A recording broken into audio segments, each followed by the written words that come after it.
What happens to relationships after one partner is diagnosed with a personality disorder? I have schizoid personality disorder, I'm 48, I've not dated since 1992. If she hadn't asked me, I probably would never have dated, but my curiosity got the best of me. I'm also chronically unemployed. I've never been able to keep a job, mostly because I don't build relationships with my coworkers. School was a disaster, probably for the same reason. I don't seem to be interested in things the way other people are, so I'm impossible to motivate.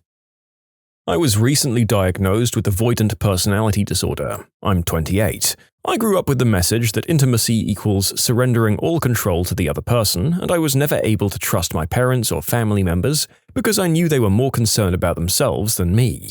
As an adult, I've always tended to lose myself in relationships. I've lost sight of my own wants and needs and formed myself around the wants and needs of my friends and partners, whilst feeling resentful for being unable to show the real me to anyone. Currently, I have no real friends because I find that crap exhausting, and I have a boyfriend, but I hate the way I absorb his values and opinions, and I miss being in touch with my true self like when I'm single. I desperately want to have meaningful relationships in my life, but I can't seem to escape the impulse to become subservient to whomever I allow close to me, and I end up resenting them as their identities take hold of me. I don't want to be alone, but alone is the only way I feel in control of myself. I can't say I'm a success story because I only recently received this diagnosis, and I still have a lot to work on, but at least I know what I'm dealing with now, and for me success will consist of learning how to actually share my true thoughts and feelings and opinions with people, which is really frickin' hard. I need to learn to trust myself even when others disagree with me. I think I have a long road ahead. For those of you wondering whether you have this disorder, if you have a history of trauma, it certainly increases the likelihood. Everyone is different though, and these are just my personal experiences. If you're identifying with the symptoms, my advice would be to find a good therapist and work towards finding your own voice, no matter how long or how many people have drowned it out. You deserve to be seen, heard, and known.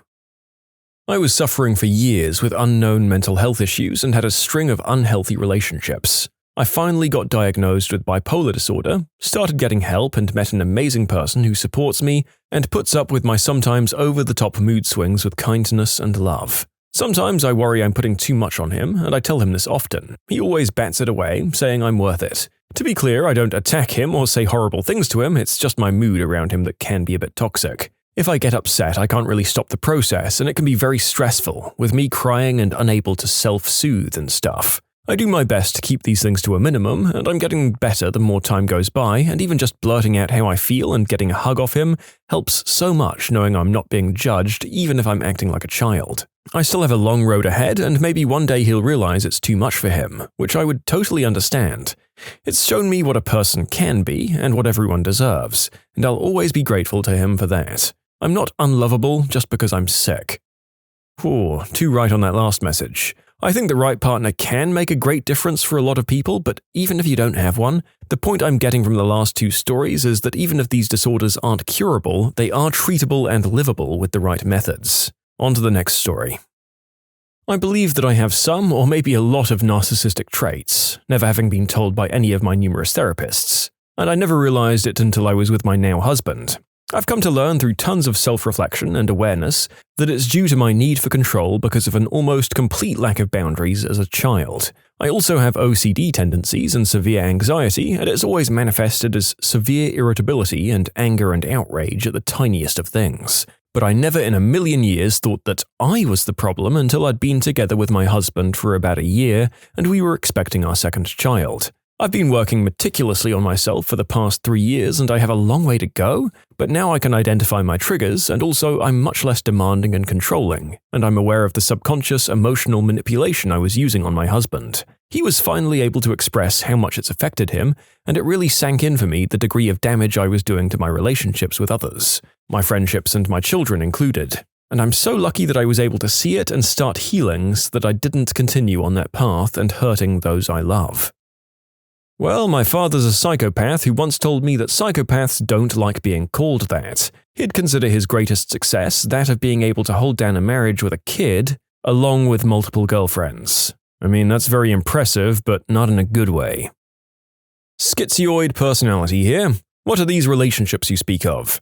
My relationships haven't changed, but knowing how other people think makes getting by easier. Knowing you're schizoid doesn't really help in my experience. Schizoids are pretty insular and self-reflective, so we know how we operate without a diagnosis. By schizoid standards, I've been very successful at dating. By normal person standards, I'm still well below average. But I find a diagnosis is very helpful for them. A few months in and they tend to have a lot of questions, but even just a Wikipedia entry on the disorder helps a ton. I've been diagnosed with antisocial personality. Honestly, I hide it. No way anyone can look at you the same way if you confess. I have a close friend who admitted to me that he had a diagnosis of antisocial personality, and honestly I was very surprised, but it didn't change how I felt about him. It actually helped me understand him a bit better in some ways, or at least understand that I might never fully understand him and learn to be okay with that. To say that I've had a diagnosis or two, or been through the ringer a bunch, and have had to deal with the repercussions of that would be an understatement. What I can say though is that when I finally addressed it to the people I trust and care about, it lifted a great weight. I guess my advice would be just own it, don't sugarcoat it, joke about it, and overall let loved ones know that you recognize the behavior and move forward with the assumption that it was a learning experience and people progress. Often, it makes you a much better person. I'm dating a woman with borderline personality disorder. I've known her for 8 years. I've been seeing her for a year and a half, and we've been officially dating for a year. It's hard, but the most rewarding relationship that I've been in. Treatment is definitely key with bipolar disorder. I just can't stand it when I hear people saying that someone with BPD can't have a fulfilling relationship. I swear that's one of the reasons my girlfriend thinks she isn't worthy. I'm never going to stop treating her like gold. She does the same for me. My fiancé has BPD. I'd never tell her, but I came really close to leaving multiple times for the things she did to me. But it's by far my happiest relationship now that she's treating it, and I've dealt with my own resentment. But we only made it because she recognized what she was doing to me and sought help. Really nice to see this question. I've been with my boyfriend for more than 5 years and was diagnosed with borderline personality disorder about 2.5 years into our relationship. Before my diagnosis, even though we got along amazingly and communicated well, and were generally happy, I'd find myself throwing toddler-like tantrums at any perceived or imagined slight. I hated this about myself. I thought I was a bad person because I just couldn't control myself. My partner happens to be an amazing people reader. He just naturally seems to pick up on people's personality and intentions as easily as I notice hair color. He was nothing but understanding. Even though we had little education of mental health, we both knew something was off, and he was a constant support as I sought out treatment. I was diagnosed with borderline personality disorder and given a therapist who specialized in PTSD in veterans. Turns out a lot of my flare-ups were somehow similar to PTSD flashbacks. I was taught a bunch of techniques to use when I felt myself starting to flare out. It was also the first time I realized that my parents had been incredibly emotionally negligent, to the point where I hadn't learnt to deal with emotions. What was accidentally taught instead was that if I was angry or sad, I was about to be yelled at. It's taken 3 years, but I've found the right combo of meds. I'm not cured, and I'm definitely not perfect, but I don't have flare-outs anymore. Sure, I sometimes raise my voice when I shouldn't, or I get into a stupid argument with my boyfriend, but I'm working on myself every day and we're super solid and super in love. I'm actually typing this besides him aboard a ferry on our way to what will hopefully be our new life. In 3 hours, I'll be doing the entrance exam for a college program that I'm really excited about, and afterwards we're checking out the shop he'll be managing in September. We have a cat and a dog together, we illustrated a book together, found a 20,000-year-old fossil together, and foraged together at least once a week. I have schizoid personality disorder, and it's not really that interesting. I was also diagnosed with anxiety, depression, and schizophrenia, so those took priority. I didn't even realize I had it until I reread an old document years later. There's no real treatment for it, but finding out helped me understand myself better. Also, if you get a mental evaluation done, you should really get a professional to interpret it. I haven't had much success in relationships, but I haven't really tried either. After being diagnosed, I accepted that someone would have to be damn near perfect for a relationship to feel worth it for me, and that person might not exist. I'm alright with that for now. Don't worry, it doesn't sound like you're too much more picky than a lot of us are in the modern age of dating. Way too many of us look for near perfection. Actually, what's been really nice about this question is seeing the accounts of really great and patient partners who are capable of appreciating what is awesome about their spouses and romantic interests despite the tougher times. ADHD and medication has made a huge impact on my relationships. I was diagnosed in college since my dad didn't believe in mental health disorders at first. I was ashamed of struggling with basic things that everyone else seemed to do so naturally, like sitting still during meetings at the ripe age of 21, or listen to and remember short instructions from 1 minute to the next. Even just processing was a nightmare. A baby in a pool in front of me flipped on a floaty boat, and I stood there letting the baby struggle for a solid 5 seconds before a panicked mum next to him turned around and flipped him back, and I managed to process, "Oh, that baby was in trouble." I generally did okay in school, but teachers always had to give me an extra 5, 10, or 30 minutes on a test after everyone else had finished, even on exams that were easy for me. By college, I no longer received extra time and my grades started sinking quick despite my best efforts. Taking meds felt like looking at everything with your first pair of glasses after years of foggy vision. I realized some people banked on my short memory to steal from me. People would ask to borrow something mid-conversation, like a wallet, iPod, my homework, and my books, and just never give it back, or like with the wallet, try to return a different item. Because I could never remember what was mine in detail and I was ashamed to admit it, I just got used to things going missing. It was one hell of a wake-up call when certain friends were surprised I actually asked for my stuff back, or when they handed me the wrong item and I corrected them. My family got angry multiple times when they said that I'd promised X and I pointed out that it was actually YZ. I began to paper trail everything. These days I live by my list and my schedules. I was still a little late to everything, but my work became much better quality. I'd remember what people said to me from one day to another, so I felt like I was actually getting to know people, really know them, one day to the next. I started getting obsessed with people's stories and I made some close friends for the first time, and after the initial shock, I even got to know my family, as weird as that sounds. I made huge strides in my career and my ADHD suddenly became a superpower. I could take random thoughts into creative solutions. My hyperactiveness became initiative and enthusiasm. My paper trail has covered my butt more times than I can count, and I've been known as one of the most reliable people in my circle, if you could forgive me being 10 to 15 minutes late every time. You can submit your own stories to be featured here on the channel. The story submission link is in the description below. And if you want to listen to some vibey music in the background, check out easymode, also linked below, and subscribe. No antisocial disorder, but a very antisocial person. I'm a diagnosed autistic with chronic depression due to childhood mistreatment. Where to start? I have this intense need to be alone, yet I hate to be lonely. I want to have friends, yet I hate any form of socializing. I feel like an empty shell. I combine different pieces of behavior and information to form some sense of me. I feel like I'm a different person depending on whom I interact with, like some B-movie actor. So I hide. I hide everything that might make me different. Sometimes I fail, the mask cracks, and when that happens I avoid or ghost those people. I have no social instinct, everything needs to be done consciously. I understand that's my burden, the worst part is the loneliness. No matter how loving and understanding my friends, family, and partner are, there's a lingering loneliness I can never shake off. I know they love me and I try to too, but the majority of the time it just doesn't seem to reach me. No sense of guilt to be found either. It's so hard to explain. I see it as most people's emotions, dreams, souls, or whatever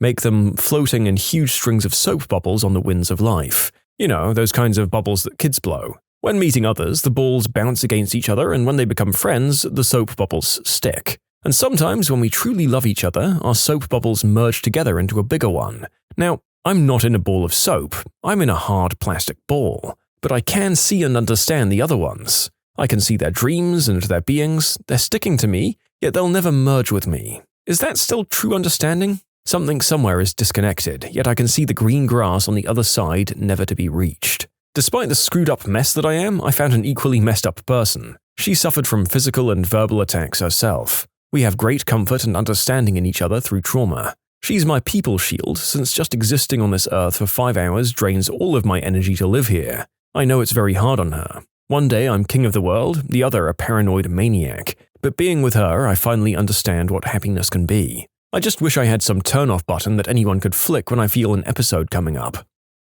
Borderline personality disorder here, also known as she's a psycho witch, stay away from her in common media. I started my current relationship before I'd been diagnosed. I'd cheated on my previous 2 boyfriends and gotten together with the guy I cheated with. He got me to realize that my brain wasn't doing normal things. Turns out sabotaging your own life and having panic attacks at the thought of people cancelling plans isn't a normal person thing to do. So I went to the doctor and got diagnosed with BPD. I'd already gotten a diagnosis of depression, generalized anxiety disorder, and social anxiety disorder in the past and was struggling with them at the same time. Getting diagnosed made everything easier. Suddenly I knew why I panicked every time people cancelled plans, why my emotions seemed to never match the situation, and why they were so strong. Why I decided to sabotage every relationship I had by cheating. And knowing the reason behind the actions meant that I could get better and work to control my brain instead of it controlling me. He helped me work on my issues and stuck by me. Helped me move out of my parents' place, which meant getting away from the conditions that had caused a lot of my mental health problems in the first place.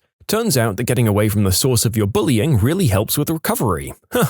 We're still together 5.5 years later and looking to buy a house together soon. We own cats and have talked about and ultimately decided to wait another 5 years before starting a human family. ADHD here. Getting Adderall changes your grades from Fs to As. I thought I was just dumb. Turns out I'm really smart and I just needed help focusing. I thought about getting screened for ADD or ADHD because whenever I read about their symptoms, I'd constantly just go, this would make a lot of sense. However, I've also been diagnosed with high-functioning autism, which also explains a lot of things about me. And at the screening for that, the person said, "Yep, you're autistic, not ADD."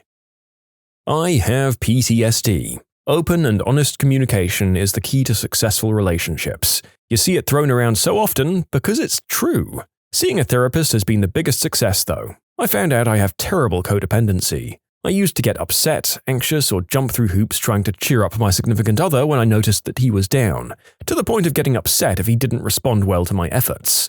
For anyone relating to this is codependency. Mine was caused by my parents constantly making me responsible for their moods. Your mood should rely on you only. Expecting the moods of others to be a certain way so you can feel good is a toxic trait. The advice that worked for me is to remember to give each other space when this happens. Now when I see that my significant other is down, I give him space. I cook our dinner, clean up, and then go do my own thing, whether that's gardening, watching something, or reading. Ever since I've started, I've noticed a lot of tension has been squashed. The biggest success was our bedroom life, though. Almost every time we did the deed, my PTSD alarms were going off, and when I finally told him about it, it was during the heat of an argument, so it came out all wrong and I basically passed a complex onto my significant other where he was worried about it every time we did the deed. He stopped instigating it for a while because of it. This gave me some really mixed feelings, even to the point that I'd convinced myself that he was cheating on me. This was what led me to my first appointment with my therapist. Communication was thrown out, but she also gave me pointers on healthy, open communication, like one person speaking, one listening, and the one listening not needing to immediately jump to the defense, but rather just trying to jump to an understanding of one another. Since then, our bedroom life is basically as strong as it was during the honeymoon phase. It feels like I've been reborn since going to therapy. Yeah, the diagnosis is not going to fix everything, but it does seem to unlock a greater openness and give you tools for dealing with issues like this one when they come up. And thankfully in this case, it wasn't insurmountable. Happy for you. I have a suspected dissociative personality disorder that stems from some very serious childhood trauma. I've gone through toxic relationships that went both ways, me checking out and letting people treat me however they wanted, even as far as severe physical attacks, to just using me for money and doing the deed. 3 years ago, I met my now husband and he called me out on my crap. When I disassociate, he somehow has figured out how to bring me out of it, which takes a lot of patience and kindness from his part. He made me see through my own bullcrap and to want to be better. So I started with medication, started thinking things through, and started truly facing the trauma that caused me to be this way and cope in healthy ways. It nearly broke us. 3 years later, and while that's not a lot of time, I haven't disassociated in a year. When someone upsets me, I can calmly talk about what it was and why it upsets me, and get through it instead of shutting myself down and functioning on autopilot, where honestly I'm heartless. It took a lot of work, a lot of fights, finally learning to cry again, finally digging to the bottom of it. I'm nowhere near done, but now I want to work it all out. I want to be better. It sucks sometimes, honestly, but if I need to rant, he listens. If I need a hug or cuddle, he's right there. And I'm there for him too. I don't know if I'm a success story or this is the beginning of a success, but I'm determined for the first time in my life not to let this personality disorder be an excuse for bad behavior. One of my good friends is diagnosed with narcissistic personality disorder, and he's very open about it and has stated he had to learn empathy. He's very self-destructive, but he's the most reliable person I know, and there are many people in his life that would do anything for him, myself included. His transparency helps us understand his behavior, and he is always open to discussing how his actions have made people feel. Literally all of my relationships were a hot mess before I was diagnosed with borderline personality disorder in 2017. I'd been through 3 divorces, broken up with my daughter's father, and totally messed up a perfectly fine potential long-term relationship with someone I really liked very much. Meds, therapy, a DBT therapy app on my phone, and an awareness of what is me and what is my BPD, and I've so far managed to not make any horrific mistakes in my current relationship. He's amazing, and I'm pretty motivated to spend the rest of my life with him. What helps me the most, other than meds, has been learning to self-soothe. I can't stress that enough. If I feel afraid of being abandoned, I can't put that off on him, other than maybe ask for a bit of extra reassurance. I had to learn to give myself positive self-talk, and to learn and practice grounding and coping skills. He's there to support me and accept me, not fix me or be a punching bag for my insecurities. Diagnosed with narcissistic personality disorder a good while ago, it hasn't prevented me from having good relationships with people. I'm fairly charismatic and likable. I realize saying that is a bit on the nose, but genuinely I don't believe that it's ever been the reason for any of my relationships ending. At my therapist's behests, I do make sure to tell anyone that I get into a serious relationship with that, yes, I've been diagnosed, and these are some behaviors that you should watch out for. I'm manipulative, and it's hard not to be. You figure out how people are going to react to things in the course of normal interaction, and once you know that, how do you not press the buttons that get the reactions you want? Sometimes it can be a hurdle, having a partner watching for manipulative behavior, even when there isn't any, and I really have to try and understand my partner's emotions. But aside from that, I've had plenty of good relationships since being diagnosed. What was your "I don't get paid enough for this" moment at work? When I worked at McDonald's, I found out we didn't get paid for closing. We got paid until the store closed. So if it took us an extra hour or 2 to close, that was unpaid. I wish I knew what I know now, because that is an open and shut case, but at the time I was young and dumb. My first paycheck, I noticed I had a ton of missing hours. So when I asked my boss about it, she told me we only get paid until the store is closed. So that night, I walked out when the store closed. They tried to guilt me into staying because the other team members need me. Frick that. I don't work for free, sorry, especially when I'm already making minimum wage. No thanks, not gonna happen. A similar thing happened to me when I worked at Taco Bell when I was a teenager. During the first closing shift I was scheduled for, after I was done cleaning everything, I told the manager I was ready to clock out and go home. She told me that she still had at least an hour of paperwork left to do and needed me to stay while she did it, since there was a rule that no one could be in the store alone. But she told me to clock out. I laughed in her face and told her, I clock out when I leave. She didn't make me clock out and never scheduled me to close again, so win-win for me. Used to work as a dental nurse. First patient of the frickin' day said he felt sick after having a local anesthetic. He looked sick too. I grabbed the bin and told him if he needed to vomit, take the bin. He held it in his lap and turned, vomiting down the side of the chair and all over my pants and shoes. Of course, I had to clean it up, and of course, they wouldn't let me go home to change. That's disgusting. Surely it's not ethical to let someone work with body fluid exposure on them the whole day. It's also a massive infection risk. When I walked into the room of a confused patient on blood thinners who had ripped out his IV and catheter and had crap and blood on every surface of his room, it looked like a murder zone had been committed. I've been through a lot as a nurse, but that was like going into war. I manage a fast food restaurant, and for me it's always things that have to do with the bathroom. From having to clean up adult magazines with splooge on the floor or walls to people either purposely crapping on the floor, even used hypodermic needles. Same boat here, but with customers instead of washrooms. Swearing at my underage staff puts a real bad taste in my mouth, and I am not nice about it. I don't miss either of these things. Good luck, everybody left in restaurant work. Hope all of your customers start watching The Bear and educating themselves on how hard you work. Psycho camp director lost her crap on all of the lifeguards because we said we weren't coming back next summer.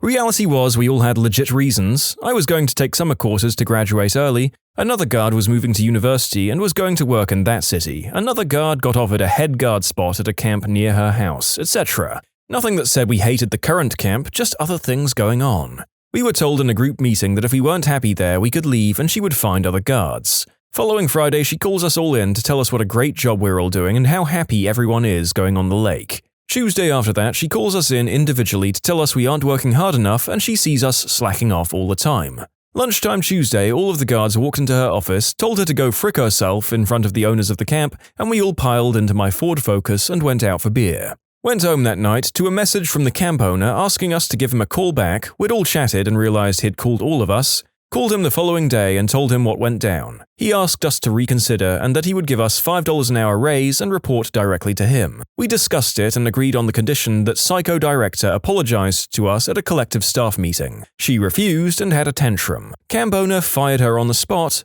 escorted her off the property, and we opened the lake back up. F you, Bob. I make $13 per hour on an ambulance. Every day is an "I don't get paid enough for this" moment. I was working late, like 2 a.m., in the office. My manager said, "Let's go to the convenience store to buy up some snacks and smokes." She sits in the back and we drive there. After we get our crap, she says, "Can we swing by this street intersection real quick?" When we get to that intersection, I guess she sees a car that belongs to someone she knows, parked in front of her boyfriend's house. She starts to wail, cry, and kick around in the back seat, while my bewildered butt just holds the steering wheel with a stupid look on my face. After 20 minutes of that crap, we drive back to the office, I drop her off, and I go home. What the frick? So she sat in the back seat like you were a cab driver or something. She didn't want her boyfriend to see her up front, guarantee it. She suspected him and the whole plan was to check in a different car. Worked at a fast food place about 13 years ago. This lady in the drive-thru claimed she was missing a sandwich. Our policy was to ask for bags back to verify. I asked to see the bags, 3 or 4, decent-sized order, and instead of handing them back like a civilized human being, she instantly started raging and throwing the food into the window while cussing me out. Guess what one of the items that she threw at me was? Yup, it was the missing sandwich. Crappy people will always try to scam something. Well over 2 decades ago, I fielded a call from someone insisting they were missing an entire 10-pack of tacos on their 20-taco order. I had no problem telling them I'd been making food all day and no, an order like that had never come up on my screen and to try scamming some other restaurant. I get it here like that all the time. No, you don't. You know how I know that? Because I'm here all the time and I've never seen you before and I've never done it like that. I've seen lots of "I'm friends with the owner here" too. Well, I guess I have many friends here that I didn't even know about. Countless times at the go-kart place, summer job, where I work, I've had to put up with special needs kids whose caretakers or parents dropped them off and just drove because they wanted a break from them. These kids, and adults, have a mental age of anywhere from 3 to 15 and many times they are unable to follow the directions that we provide or even listen to us. They are not only a danger to themselves, but to the other riders and to us, the staff. An easy solution to this would be for their parents to ride with them in a double and to drive for them, allowing everyone to have fun without having to put anyone in danger. However, that costs money, and they don't want to. One parent even said, "Why can't you just ride with him?" And when asked if the kid would be comfortable with other people, she said he wasn't. I wanted to call her a crappy parent, but I didn't want to lose my job. We can't deny them as they have the physical age to ride, but are hopefully putting rules in place to require parents of children with special needs to ride with their parents. I held nothing against these kids, but the fact is that their parents are responsible for them. If they want a break from them, they could hire a caretaker. Even then, though, I understand that bad parents do exist. However, it is the caretakers who refuse to take care of the kids who are unacceptable. You are getting paid. Do your job. I hope you're calling the cops every time a disabled individual is dropped off without supervision. As someone who's worked with this population, this is dangerous for them and you. Got change thrown in my face at work because a man was upset we didn't have meatballs. Now if I'm working, he'll come in, see me, and walk out. I work at Subway.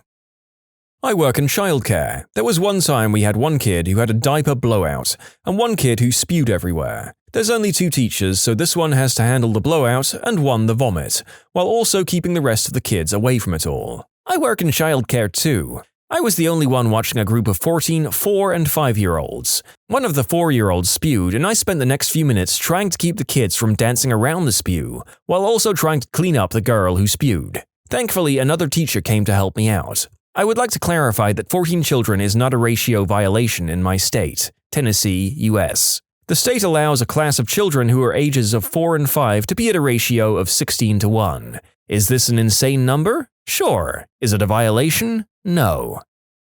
This was in the late 90s. I was working at Walmart at my first job as a teenager. I was floated to the garden department one day, and there was a guy looking at lawn fertilizer. I walked over and asked if he needed help. He said, "Not now, just looking at the different kinds you have." Pretty standard reply from the guy. So I said, "Okay, let me know." I walked away and then swung back about 5 minutes later. Same guy has proceeded to rip open about 10 different kinds of fertilizer all over the ground and is rolling around in the stuff. He is also taste sampling. I call my manager because I didn't want to deal with it. Security escorted the guy out of the store and called an ambulance in case the ingestion of the fertilizer hurt him.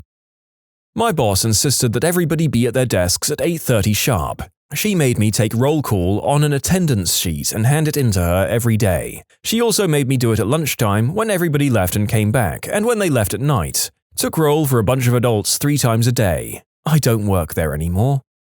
In my various workplace complaint compilations I've done here over the past few months, there seem to be a couple of special workplaces that go completely fascist on their employees. They tend to have high turnovers, surprisingly. I had a company try to keep me once by offering me an entire grand more than I was taking at my new job.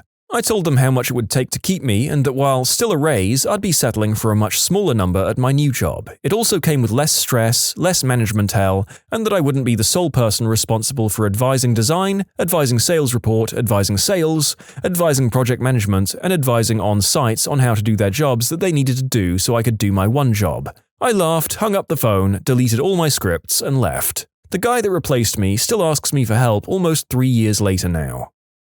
I worked for the university's horse barn as a teenager. They had some pretty strict rules that I was not used to at other places. Like the horses were only allowed outside for 2 hours no matter what. Could be the most beautiful day and we would have to stop everything we were doing to bring them into their stalls. They were only ever allowed 2 squirts of fly spray which didn't cover their butts. Required to have their halters on 24/7 even in the stalls at night. Our boss clearly had zero experience with animals, or if he did, he just didn't care. One day, while one of the horses was having his feet trimmed, my boss went to pull out a weed whacker from the bottom of the shelf directly next to where the horse was standing. A lot like Jenga, the entire closet of machinery fell onto the horse, causing him to kick the farrier and run. Ever since that incident, the horse was a mess, so instead of hiring a trainer to fix the problem, they just locked him in the stall, all day, 24/7. I quit shortly after that. I still wonder how that horse is doing. You can submit your own stories to be featured here on the channel. The story submission link is in the description below. And if you want to listen to some vibey music in the background, check out easymode, also linked below, and subscribe. I worked at a Toyota service department for a few months. It was terrible in general, but one day was the worst. During the week, I had a nail go straight through my foot, so I'm bandaged up and have to walk around to get everything. Probably 100 yards to the car wash, 40 yards to the shop, etc. My team for Saturday, 4 people, had 1 person quit on Wednesday and I had 1 person who had a funeral to leave early for. The other guy was new, so he was slow to get stuff done. My boss says he'll come in and help. Wednesday, we lock it at 60 appointments since we have short staff up front and back. We do take walk-ins too. Thursday, it's at 80 and we tell our boss to lock it. Again, on Friday, before closing, we see 110 appointments. He never locked it. Come Saturday morning, we had 130 appointments from 7 AM to 4 PM. I'm having to walk around a lot and ended up bleeding through 3 pairs of socks and bandages. I had to chase down about 80% of our customers' cars because our porters were goofing off. I had 53 opened tickets at 12 PM. We had a 4-hour wait for walk-ins and 2 with appointments. Haven't had lunch or a snack since they banned food and drinks at our desks. My friend is about to leave for the funeral, so I cover his work and my boss leaves for lunch, throwing his 20-ish tickets on my desk. So I'm 110 tickets deep now, helping the new guy with stuff, moving cars and trying not to pass out. Oh, did I mention 95 degrees Fahrenheit outside, no AC in our covered area, not inside, and 90% humidity? We didn't even get a breeze. Can't have snacks or drinks at our desk either. It gets to 3 PM and I'm rescheduling people, trying to get everyone out when their cars are done, but have to limp them down to pull them in front to leave after they pay.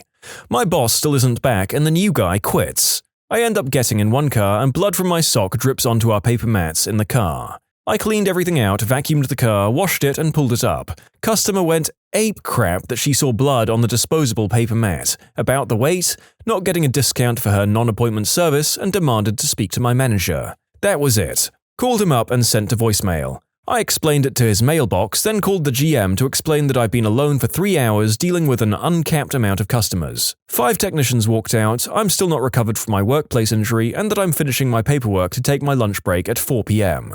Boss shows up when I'm about to leave to eat my lunch I bought, knowing their provided lunch would be gone before I could set foot in the break room. He told me that in our state I'm not legally allowed a lunch break during a shift, and I have to stay to finish out the customers on my tickets. I mentioned being here since 6 a.m. pre-printing everything, saying I just need to relax, and he said, "You didn't even clock in this morning, so unless you do what I say, you aren't getting paid. Service advisors are paid commission here and percentage of our parts profit for stuff sold. I don't even get 10 cents an hour." So I walked to my station, removed all of everyone's login copies of my permissions, deleted all of my notes, deleted all of my warranty macros, all the spreadsheets, and reset every custom line I added to our programs before I removed my admin permissions. Walked out and got a call when I got to my car asking, "Why isn't your login able to collect credit cards?" So he had to either write down credit card info, take cash or checks, or let them go. My GM asked me to come back at a pay raise and less hours, but I knew it was BS. My boss ended up getting let go in the following months since he couldn't get things back up to speed.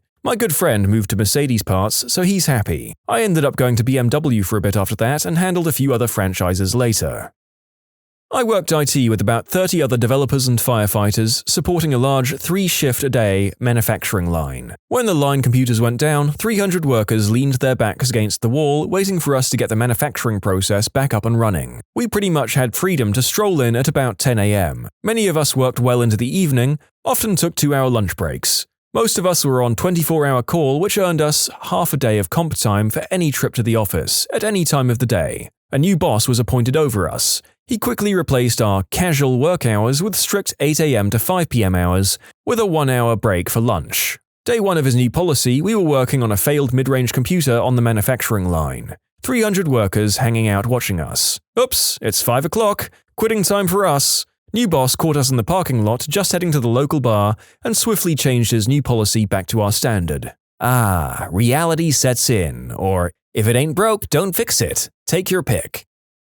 Our productivity and morale was through the roof with the old boss. He got promoted to corporate and company hired a new one. He goes through every single room at 8 a.m. sharp to check if people are working and if the guys that work outside the office already left. Same thing after lunch. Everyone is freaking miserable and performance went downhill. Worst thing is he micromanages the crap out of everything and it always has to be his way. It's a process that has been working and continuously improved, tested and proven to be completely efficient and give results we need? Yeah, forget about that. Let's do it his way because that's how he did it 20 years ago, even though he doesn't know how it works now. Team leaders, supervisors, engineers, nobody has a voice anymore. It hasn't been fun.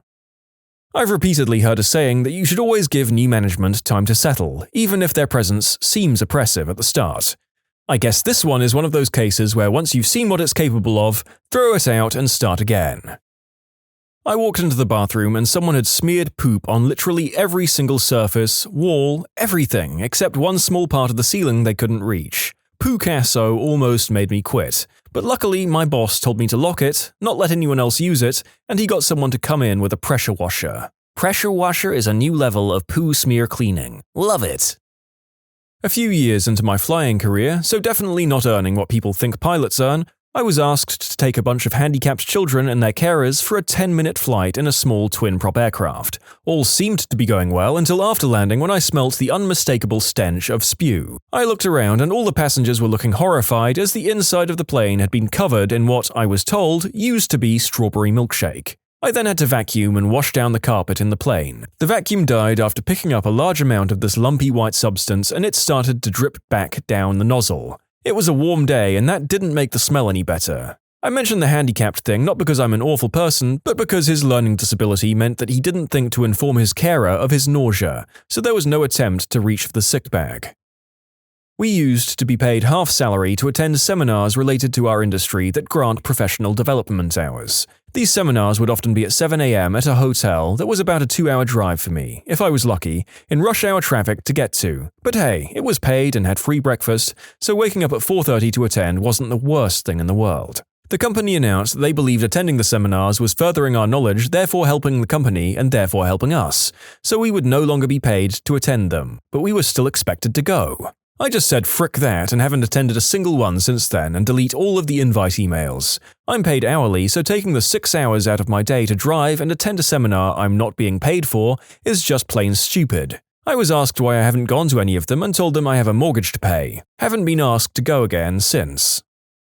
Direct support staff for people with minor disabilities, $13 an hour. Had a client go off the rails because he refused to take schizophrenia pills, was working night shifts, and he gets up in the middle of the night and starts yelling random things, running around the house in the buck, peeing on everything, asking for me to put a cowboy hat on him, and he is now in a nursing home, bless his soul. Was making $2 above minimum wage for a furniture rental store. I was supposed to be a manager in training, but they screwed me and made me a jack of all trades. One day, they asked me to help out the repo runs and get back furniture from people that didn't pay. First red flag was going into an area and taking away a fridge from a family and watching them take all of their food out for their kids and getting friends to keep it cold. The nail in the coffin was going to someone's house at 10 p.m. at night, waking up the family, going into the bedroom of a sleeping child to wake him up so he can take away his bed as his parents didn't pay for it. As someone with young children at the time, I was disgusted in what I was doing. I was putting in 18-hour days doing these repossessions. I asked my district manager what I would be getting as compensation, as I've had to do some very terrible things. She promised I would be well compensated for saving the company a ton of money and product. I got a $15 gift card to buy alcohol. I don't drink. When my boss screamed at me for something they got wrong, this was a couple of hours after two co-workers almost came to blows because one of them left their phone overnight and the other, the first person to arrive in the shop, used it to send a prank text to another co-worker but didn't want to admit it. I work in security, and a bit under a year ago, I worked at some kind of public TV event. My job was to keep people without passes out of a specific area which was intended for those working behind the scenes, to kick back, relax and get their lunches and all that. Anyway, the only ones I was allowed to give entrance to were people with passes and other security folks. But then, word from above came that the exception was to be made for some kind of supposedly famous child music group. I had no clue what they looked like, so 4 kids and their parents walk up, and I stop them. "Don't you know who they are?" Quickly followed, and eventually it got cleaned up. And every time they kept bringing in more friends and family members, and the same song and dance continued. I don't think you understand what a contract means. Besides, this is an opportunity for you. When the new manager tried to move me to night shifts, weekends, from my day shifts, workdays, despite my contract being very specific about when I worked. "Hey, you were right. This is a big opportunity for me," was how I opened when I told her I was quitting. The look of shock and 15 minutes of silence on her part were hilarious and the best feeling interval of my entire life when she realized I'd thrown her own stupid words back at her. What does your job ask you to hide from the customers? At the hotel I work at, if a guest found a stray bedbug, all staff were instructed to neither confirm nor deny that it was an actual bedbug. Word games were not fun. I experienced that firsthand. Went to a convention that was infested with cockroaches. Collected a few in a cup, went to the front desk to complain. They reassured me that what I saw was just harmless water bugs and there were no roaches anywhere in the hotel. None. Zero. Nada. Had to ask them if they'd be fine with me releasing these harmless bugs in the lobby. And the moment I said that, they froze and realized that there was nothing they could say or do. My last job was a white-labeled help desk. You had to hide the fact that your company existed at all from the customer. You had to pretend that you were from whatever company the customer was using for their IT. I worked for a monitoring center, and that's really what we did as well. Instead of saying this is avant-garde, we had to use the name of the company. We monitored for medical buttons like I've fallen and I can't get up, Alert 1, Response Link, Life Protect, EMC security companies, etc. Security systems for homes and businesses, and fire alarms. The thing that made it the most frustrating was when they were doing something wrong on their end, and we couldn't just straight up tell them what was wrong. Like they would press their button to hang up, but it just calls us back again, and we have to be like, "Okay, I'm going to disconnect, you don't have to do anything," while they are screaming that we keep calling them, when it would be so much easier to just say, "We can't call you, the only way we can get in contact with you is if you press your button, so stop pressing it unless it's an emergency." That company was awful to work for. As a tattoo artist, oftentimes apprentices at the end of their apprenticeships will start to tattoo paying customers, walk-ins, and for a few tattoo shops the apprenticeships are much shorter than they need to be. So if you're getting tattooed but someone seems to be young or they seem inexperienced, they probably are, and they're probably still in their apprenticeship, but the shop will tell you they're actual artists. Do your research when thinking about getting a tattoo, and don't be afraid to wait months or even years for the right artist for you. It'll save you from a really crappy tattoo. I think this might have happened to me. I went to a shop with a good idea of what I wanted and was prepared to wait to get it. Surprise to me when they said they'd get me in the same day. It looked fine that day and a few months after, but slowly became obvious they didn't go deep enough in some places and had shaky hands on others. Good news is, about 1.5 years after the initial tattoo, I went back to the shop and asked for the artist, who was still working there. He seemed embarrassed and touched it up with no charge. I tipped him good and it looks much better. Still love my tattoo. A year and a half in the trenches is a long time, especially if he's a naturally talented artist and just needed some time to pick up some tattoo-specific art knowledge and muscle memory. I can tell you he was real glad you came in and let him fix it up. MD in pathology. We're the ones who give bottom-line diagnoses and staging for most cancers and many other diseases. In a weird way, the patient isn't our customer, the doctor is. We're telling them what the diagnosis is and what evidence we have to support it. Anything we can say can trigger them to do a whole new treatment plan or a bunch more tests, so we have to be careful not to mention random things that we see unless we want them acting on it. For example, we might think, these megakaryocytes are a little small and I see a few more of them bunched together here, but it's only in a couple of spots. If we bring it up, it might seem more significant than that, and trigger a distracting question about one disease process when we know that's not the actual problem. A big part of the training is learning how to communicate the truth without clouding it with more truth. Unfortunately, this often means that the reports are almost unintelligible to the patients, because they're not the intended audience of the report, really. Put that down to a job I would never want to have responsibility for, either breaking people's hearts or giving them so much information that they don't realize they're in danger is pretty grim. No thank you. The restroom. I work at a small privately owned pet store. It's the most trashy store ever, and the bathroom is a room with a toilet, water heater, and buckets. To use it, you have to go through the back room, which is where we keep the rats and stuff. Basically, it's employees only. Well, one lady asked us to use the restroom, we let her, and she stole a turtle that was being soaked in the sink on her way out. We caught her stuffing it in her bra, but she got away. Now if a customer asks if we have a bathroom, I have to say no. You'd be amazed at how good construction workers become at hiding flaws. It's nearly a part of the job description and a large part of why so many construction efforts is put towards cosmetics. Beyond the fact that most people just don't want to be looking at a bunch of rough-in work that's functionally the same but aesthetically atrocious. I concur. I was a finisher for some years, painting, staining, so in other words making your brand new piece of crap house that you paid way too much for look nice. Amazing how many homeowners get duped or just plainly have no idea what they're doing or agreeing to. I've worked at 2 fast food restaurants in my life. At each one, the only time that food safety protocol was followed or enforced was the day that the health inspector was coming in to grade us. I should also note that both stores received 100% every time the health inspector came. Obviously, every restaurant is different, it all comes down to management. The stores I worked at were all about getting food out the door as fast as possible, with the smallest number of people working as possible. That leads to cutting corners. Not all restaurants, even fast food, are like that though. My point in posting was that even though they appear clean or have a high score posted on their health inspection, that doesn't mean they're following all of the guidelines set in place for them. How many people are supposedly working on this really important project? Spoilers, it's just me. Client, can we add X? Me? No. Can we have a discussion on this with the whole team? You just did. We sell software and we have a page that has instructions on it for setting up Linux servers. But that's basically all we know about the OS and as much as any of us actually care to learn. If asked, the going policy is that our Linux specialist is out this week, but we'll totally refresh what we know by going over the page with you. Meanwhile, most of us Linux users are thinking, crap, they actually mentioned us. It does feel like the general principle of Linux is, if you can't work it out on your own, you don't deserve it. I recently just started working at a fairly fancy resort and we just finished renovating a floor of the hotel and a lot of the new furniture had Argentine cowhide as the leather for it. We were instructed to tell guests that it was a fake synthetic material just in case. I work at a deli and bakery currently. All of our food is from frozen and they want me to call it fresh, baked in store every day. Dude, it was frozen for 3 months, thawed for an hour and then cooked. It's no better than anything else you get from the freezer section, and in many cases, the freezer section is higher quality stuff.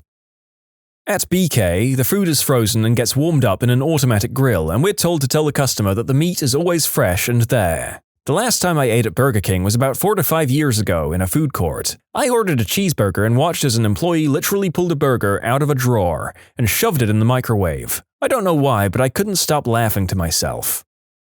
Not now, but back when I worked as an aide at a nursing home, we were forbidden from telling patients that we were short-staffed. We were, and it was the fault of administration because they were trying to save money. But literally the residents would be yelling at us because their shower was late or whatever, and we were supposed to just act like it was because we were lazy. We weren't allowed to tell them it was because I had the entire wing by myself. The administrator was sick of having angry family members calling to complain and decided we should take the brunt of it instead. Have some of the same issues at my job.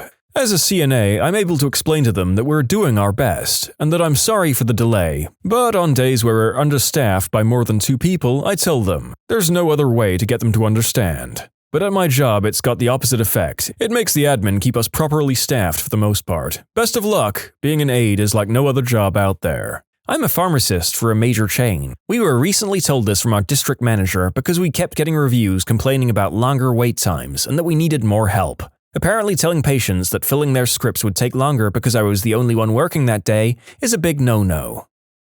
Cell phone store. Customers returned perfectly good phones all the time. We were told to sell the boxes as brand new, first-time activations and purposefully leave out the fact that they had in fact already been activated and taken home, within 48 hours. I'd be teed off if I brought a phone full price and it was even slightly used. I let those phones get dusty and would never sell them despite that crappy policy. I used to work at one too, and we also did that as well. I think the thing that annoyed me the most was the push to sell the accessories just because it was on a daily basis. I understand the need to sell accessories, but what I didn't understand was the need to sell accessories that do not fit the phones. Like, is it that hard to find accessories that actually fit the phones to their exact model? For example, if you wanted a screen protector, it was either going to fall short around the edges or be too big where we had to cut it so it would fit. It was worse for tempered glass because it was more expensive. I loathed every time I had to sell one. If I didn't, I'd get in trouble and get scolded for not hustling enough. I worked at a small town store, so I knew a good chunk of people and felt terrible selling them. I only sold them whenever managers were present, otherwise I'd just tell customers to order off of Amazon. Screw that place. I love that complete refusal to be a sleazy salesman. Although if someone has got to 2020 without realizing that everything is cheaper online, I feel like you might have just doomed them to a massive online shopping spree when they see the prices there. Our sales prices are just normal prices. Had to stock some pressure washers a few months back. They're $199 each when scanned. The next day I have to put up more, scan them, and they show up as $279 each. Couple of weeks later they're on sale for $199 each. Just to make things clear, they raise the price for a couple of weeks before putting them on sale. They don't just add a sale sticker to it. This isn't with everything that's on sale. Some things are on sale because it's literally just, oh crap, we have too many of these things and nowhere to put them. Or we have a ton of product related to the spring season and now spring is over. Those are actually at a discounted price. There's a guy locally who owns a furniture store and every one of his commercials ends with, "Come to so-and-so furniture where we don't mark it up just to mark it down and call it a sale." I didn't know that was a practice until his commercials started airing. How does that work out for him? Wasn't there a store that also tried to do this and lost lots of money because it turned out that customers love getting lied to?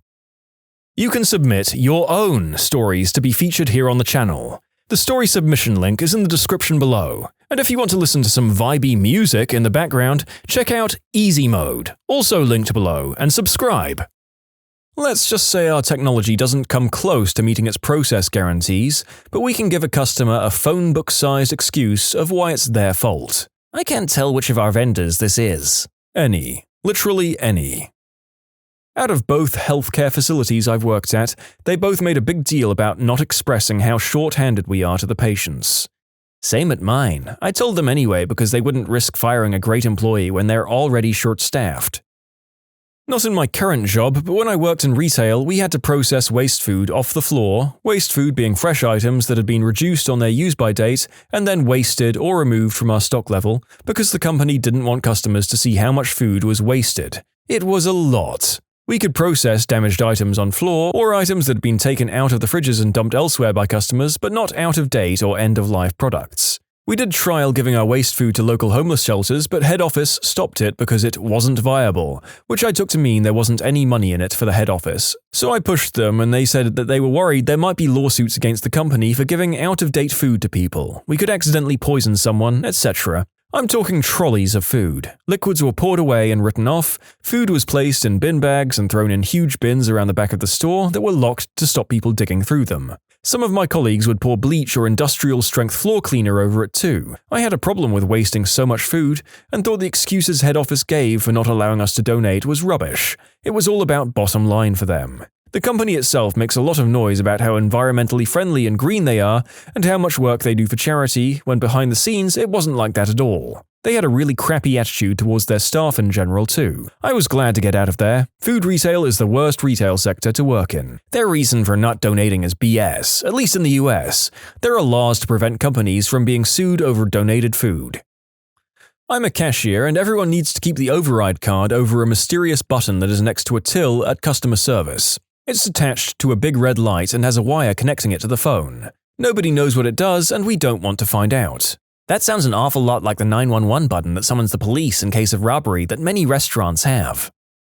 Restaurant employee here. Staff is almost always sick because we get in huge trouble if we take a sick day. Not uncommon to have servers or food expediters throwing up while at work. Strep throat, colds, other contagious diseases, illnesses are always going to show up around the workplace. Mice. We have mice. All my past food service jobs have had mice. Assume any restaurant you eat at has a mouse problem. Yep, I have pneumonia and was in the hospital for nearly a week. My store manager kept texting asking if I could come in every day. It's like, yeah, I can't breathe, so go F off. They don't care what you have and will try to make you work even if it's contagious. I get running a business because that's what I was doing for nearly 9 years, but some things these inexperienced managers do is ridiculous. Also, were the mice cooking the food using human marionettes? Well, my job has us hide the sous vide circulator from the health inspector. What? Why would the health inspector care that you guys are using a circulator? Unless it's filthy, then just clean it. If anything, sous vide is a cleaner way of cooking, because all the good food is cooked in a bag. Because in North Carolina you have to do what's called a variance to be able to do that. It's so that the health inspectors can make sure you're doing it safely. My workplace does not have the proper variance, therefore they'd get heavily dinged on the inspection. I work at a package store, liquor store for all you non-New Englanders, with a pretty big wine cellar. It's pretty cool, but we can't go down there alone because it's absolutely chock full of snakes. They're only garter snakes, and the reason they've let it continue like this is because they're keeping the mice population at bay. We have a buddy system rule because our managers are terrified someone's going to get bit one day, but for the most part they leave us alone. You guys need to get some super high boots. Yeah, those can fit way more snakes in them. Garter snakes are babies, and I've only met aggressive ones in captivity because of the dumb owner. I've yet to meet an aggressive one in the wild. I remember driving to my dog park, which is located on a mountain. I saw a huge one curled up sunning itself on the road. I literally just picked him up and put him on a boulder and the sun, and he was looking at me like, "What the frick, dude? I was comfortable there." But other than that, he was still chilling on the boulder when I drove back down. Keeping snakes because they keep the mice at bay brings to mind the Simpsons ecosystem of using killer gorillas to kill the mongooses, to kill the bird-eating lizards, to kill the pigeons. God, try saying what I just said 5 times back to back. If there's an issue with medication, too many pills, not enough, wrong, we're not allowed to tell them. We just have to leave the room with the meds and call our bosses to fix it. It's pretty easy for them to figure out what's been going on as it's kind of obvious, but we're not actually allowed to say that an error has been made.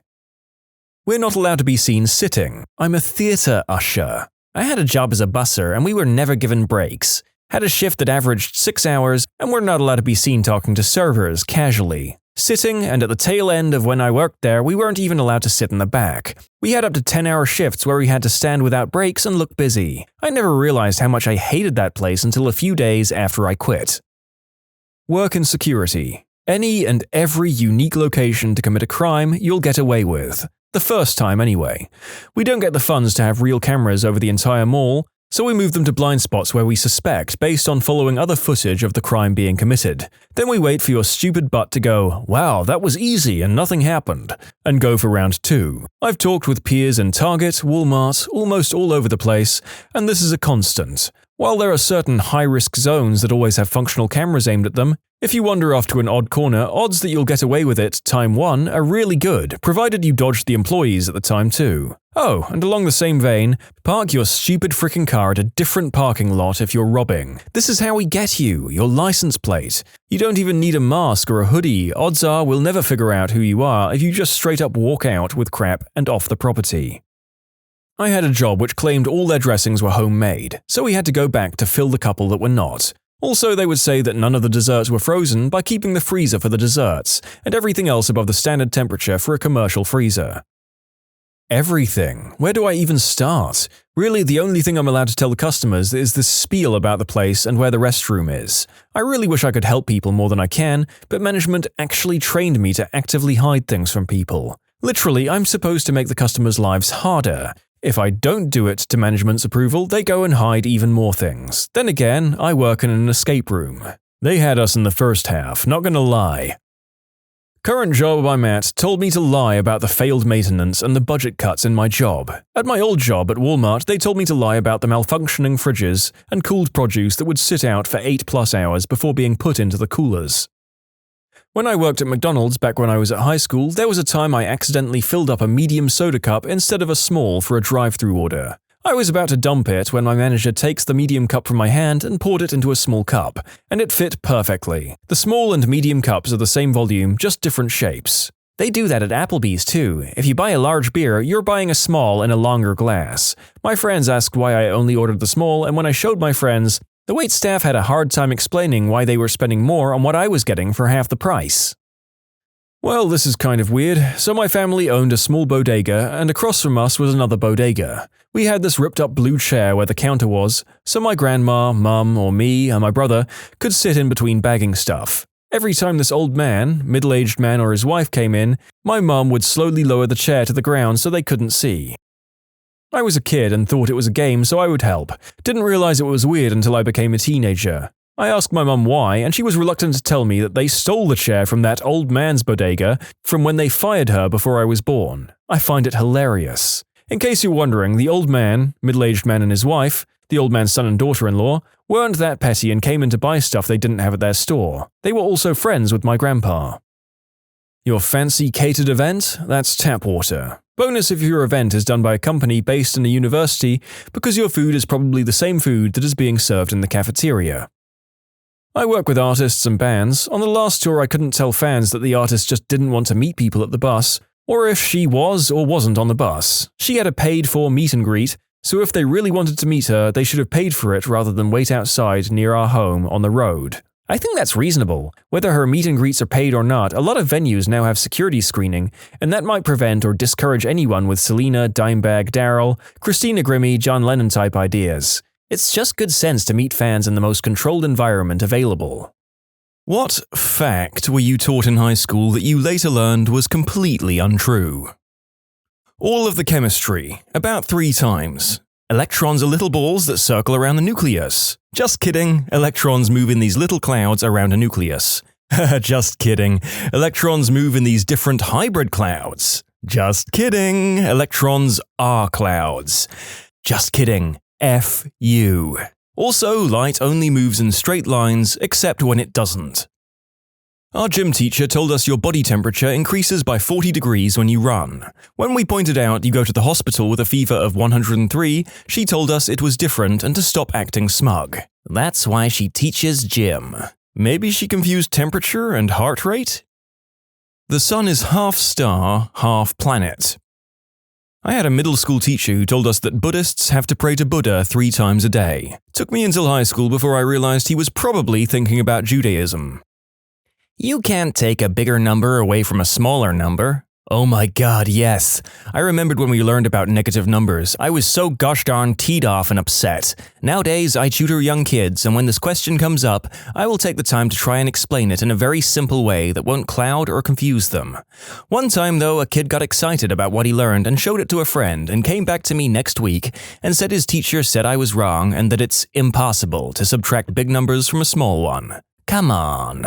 I can understand a teacher not wanting to confuse kids with negative numbers when they're just learning subtraction, but to straight up lie and say that it's impossible to do it is abhorrent. What's wrong with saying, yes, you can do that, and you'll learn that another time, but right now we're only going to subtract small numbers from bigger numbers?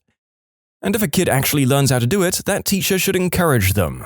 Thanks for being awesome and teaching the kids the right thing. I remember this being introduced quite early in my education, but it is entirely possible that that's just a different country's education system.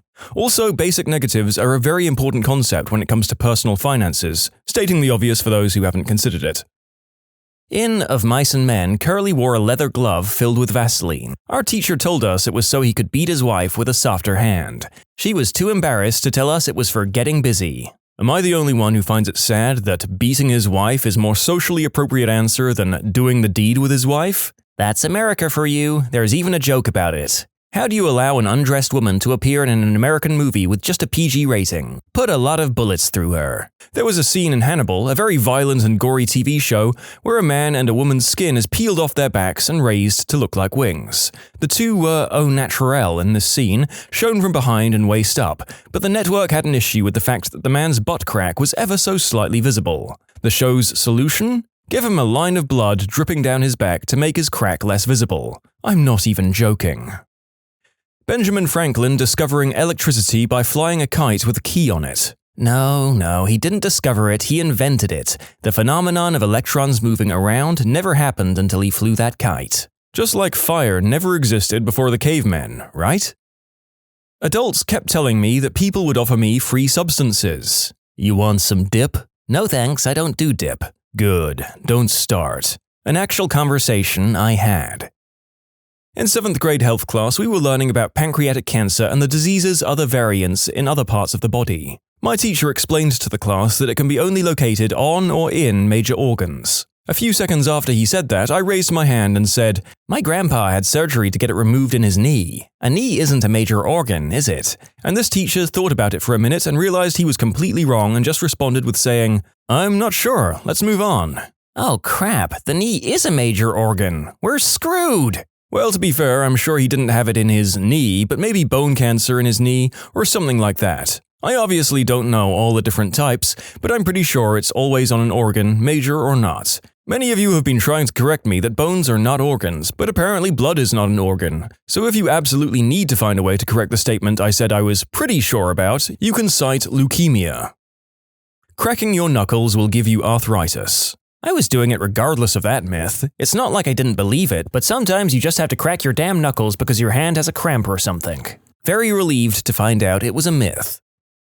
Men and women have a different number of ribs. Also some stuff about the Antichrist, but I didn't believe that. That everyone believed the world was flat until Columbus proved them wrong.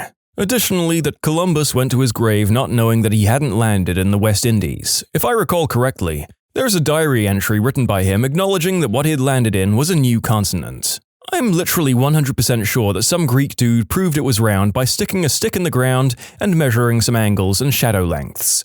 Also, Magellan was yelling that the world was like a melon years before Columbus sailed. Was taught about Magellan's yelling in history class in middle school. Apparently Magellan wasn't old enough to do any reasonable yelling when Columbus went sailing. So add that to the list of things taught wrong. Apparently the Greek dude already knew the world was round and was trying to figure out the size of it. Add that to the list. The entire rhyme, which I've now learned is incorrect, was taught to me in middle school. It goes, Columbus sailed the ocean blue in 1492, while Magellan was still yellin' that the world was like a melon.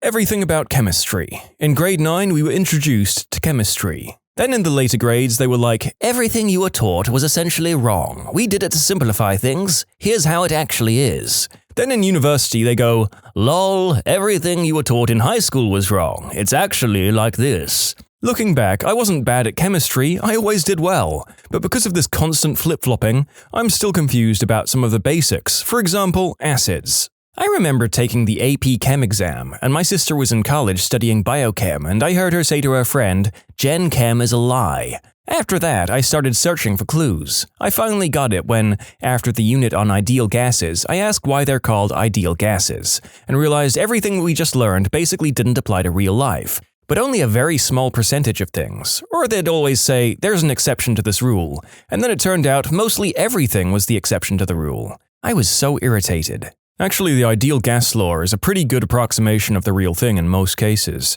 You'd be surprised. It isn't wrong, it's just not 100% accurate. However, it is a useful tool for thinking about how gases really do behave, so it's not a waste of time to learn it at all. Basically, it's as though you first learned that pi is equal to 3. And then in high school learned, actually it's 3.14, then in college learned, really it's closer to 3.14159. Were any of those things actually wrong? Not really. None of those things are totally correct either. But then why would you bother memorizing 500,000 digits of pi? What would that get you, really?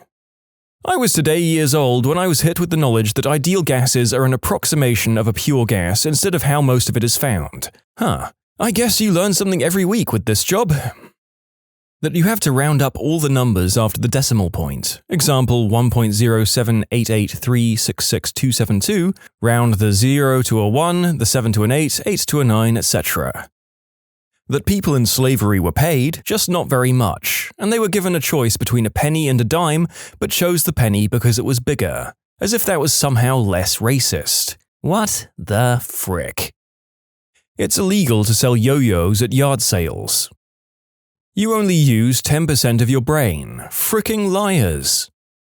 That the ancient Romans had places called vomitoriums where they would go and gorge themselves on food, then spew to make room for more. Gross, right? Kind of like that one scene in Catching Fire. Vomitoriums were actually a sort of hallway designed for spectators to exit the Colosseum and other arenas as efficiently as possible. I never knew that.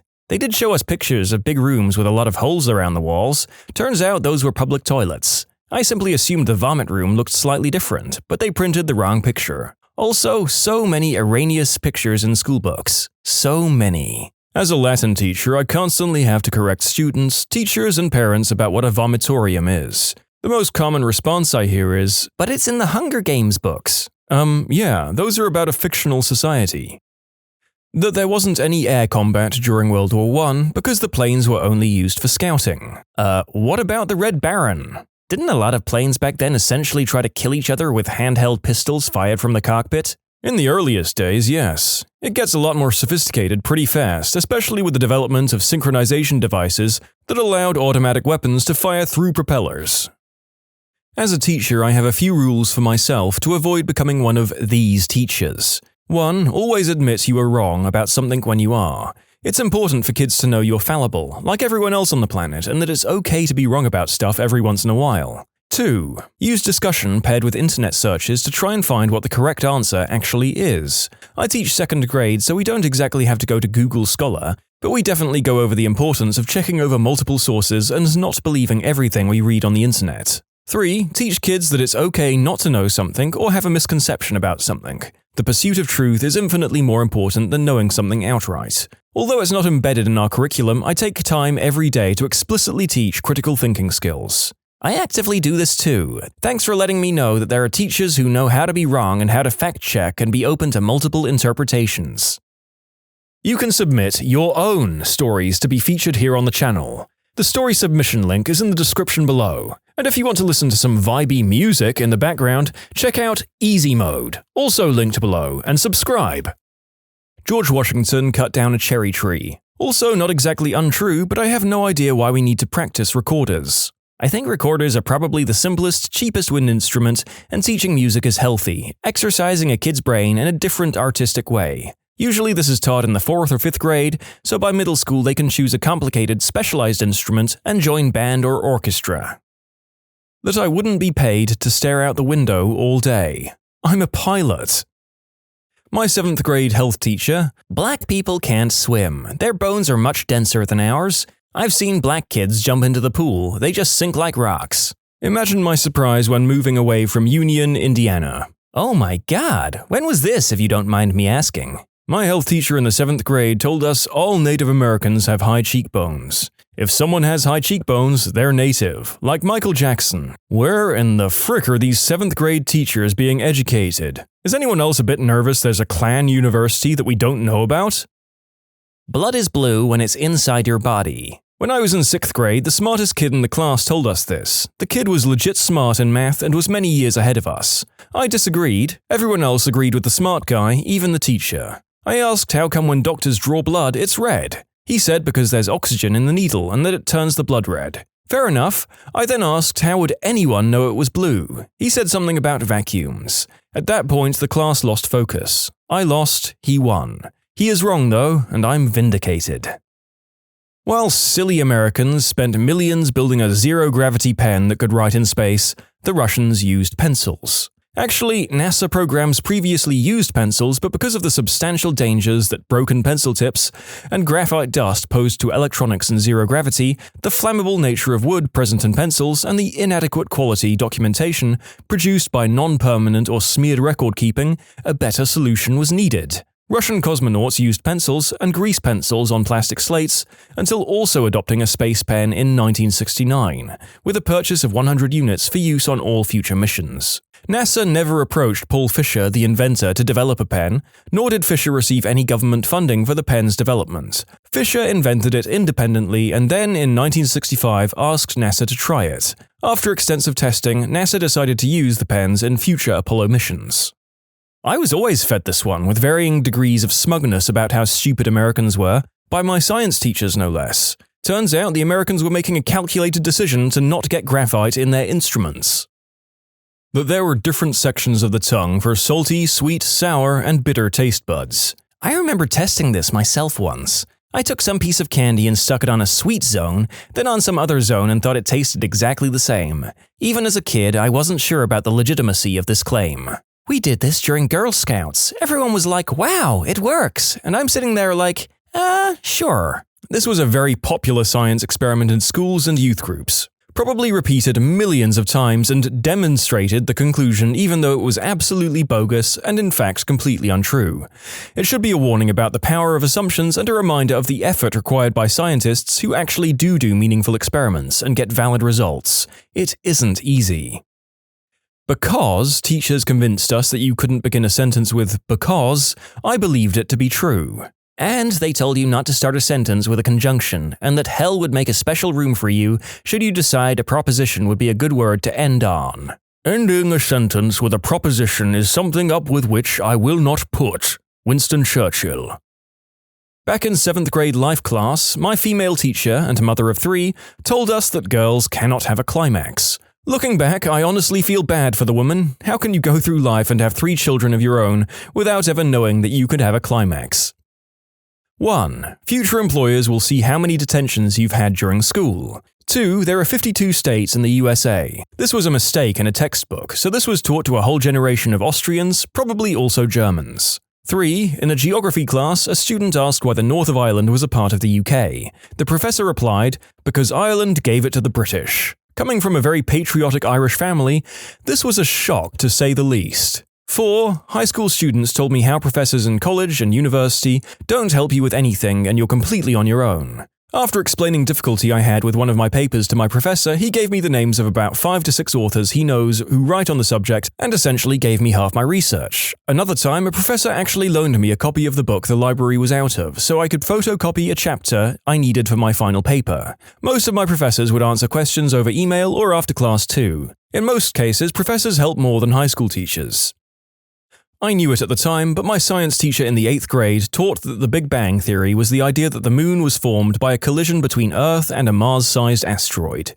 I told her this was not the case, and her excuse was that it was simplified so that everyone could understand it better. To be clear, I know that that is how the moon was formed, but the teacher was trying to say this was the Big Bang, like the beginning of the universe, even wording it as such. Yes, the Moon and the modern Earth were formed by a massive impact between proto-Earth and another object called Theia. This is, however, not the Big Bang Theory and was not the beginning of the universe. First year in college, the year was 2000.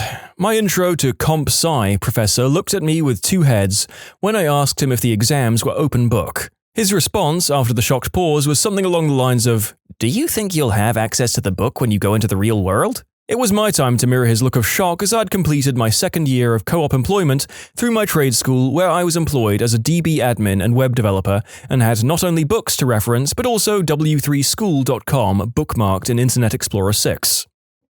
In kindergarten, the teacher's aide told us that north is always forward no matter what direction you're facing. During recess, I figured out which way north really was and told her. Her response was, "Only if you're facing that way." I think she thought that we were unable to understand north, south, east, west, and she got really mad at me when I proved her wrong. Until she was eventually fired a few years later, she tried to punish me with anything possible. For example, when I talked during lunch, she moved me to a different table. Some motherfrickers are always trying to ice skate uphill. Trolling before the age of the internet. Also, when you see the moon, that's actually the sun after the Lightmaster General has turned down the dimmer for the day. Tell all your parents about our recent budget cuts.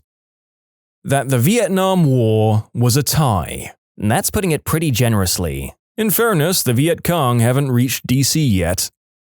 To be fair, there's a substantial number of people both in the States and abroad who either just don't know who won that war, or who outright think that the US won it.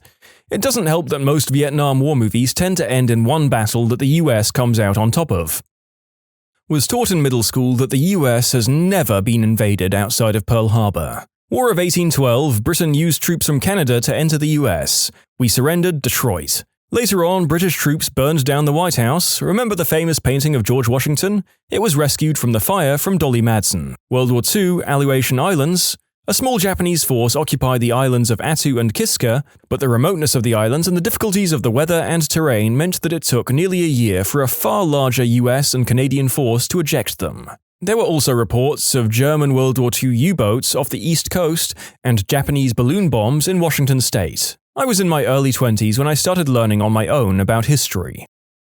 Went to private Christian school. The one I always got was, when you're out of college and in the real world, you need to be firm with your faith. People will challenge you left and right. Professors might try to debate you and break you down, and other people will be bombarding your faith everywhere you go. Thanks for the scare tactics, but the most conflict I've had was with a classmate, and it went, "Oh, you're Christian? I was raised Catholic, but I'm an atheist now. What did you get for number 7? Instructor at a state school here. If anything, most of us are terrified to even touch on the topic of religion in class, for fear of bringing up a debate where nobody is going to budge. If we come out as religious, we're prejudiced. If we don't, we're queer, liberal, atheist, hippie feminists who would love nothing better than to rip your faith to shreds in front of you. It's a lose-lose, man. I just pretend like it doesn't exist, and I teach in the humanities."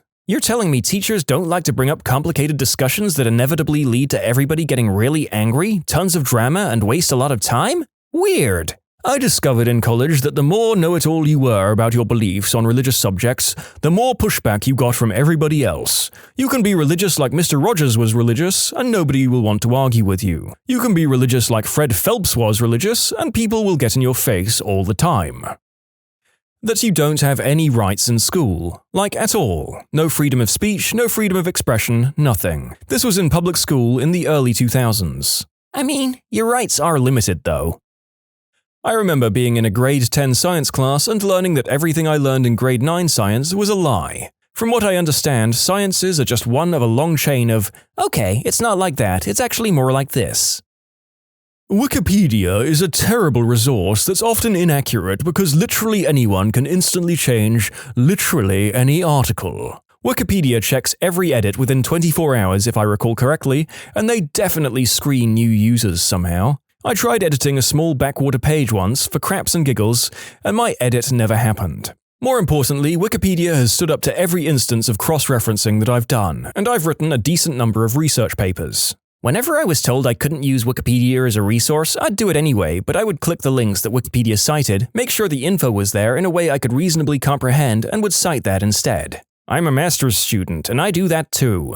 Previous PhD student here, I used Wikipedia when writing my thesis. I had a psychology class in high school where we did the whole unit on dream interpretation, Jungian symbols and the metaphor of different events. Get to college and one psychology degree later, I've been told about 15 times that Jung was too high to find his toes and is barely more credible than Freud. Dream interpretation is basically useless. Who is the most delusional person you've known?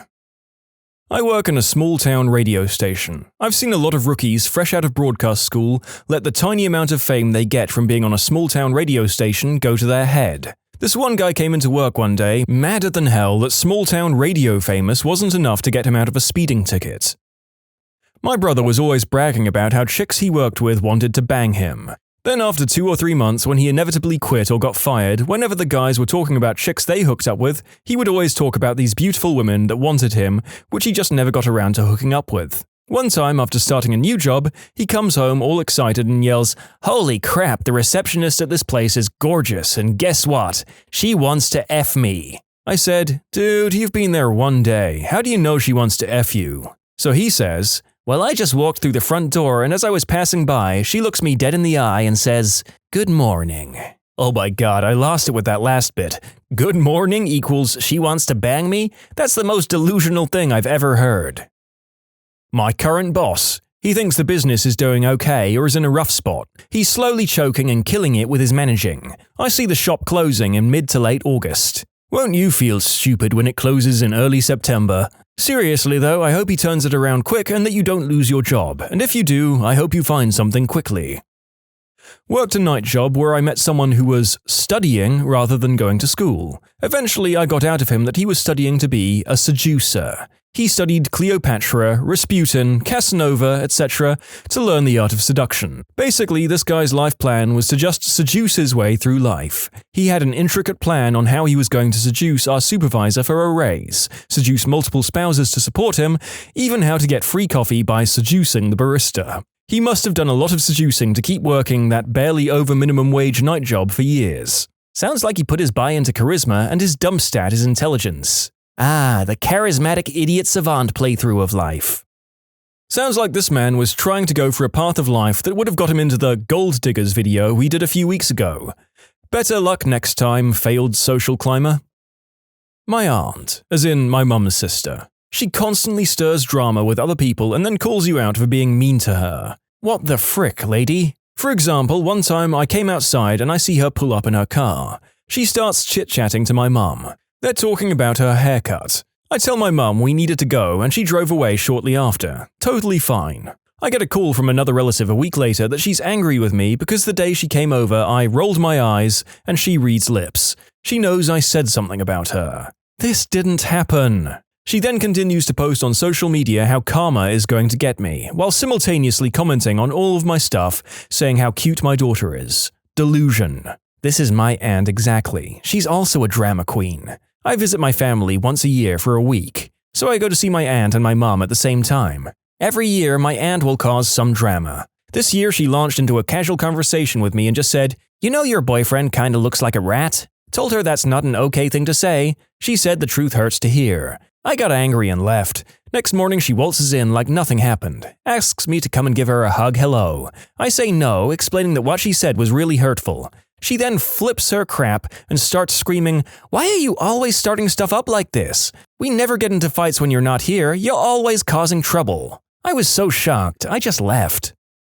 A very, very good friend of mine comes from a super rich family. His dad recently bought $1 million home to sell to him for under $300,000. He thinks his family isn't that wealthy and that this isn't that abnormal. There's always been a number of Ask Reddit threads like "Who's the richest person you know?" and they're always fascinating reading. There are people like your friend who have no idea that it's not normal to be able to buy $1 million home or a yacht without blinking. One of my favorite comments was about a clueless girl from a very rich family who visited an equally rich friend. Friend's daddy had just bought her a huge, gorgeous penthouse apartment in Manhattan. Clueless friend looked around the place and said, "Wow, this is really nice.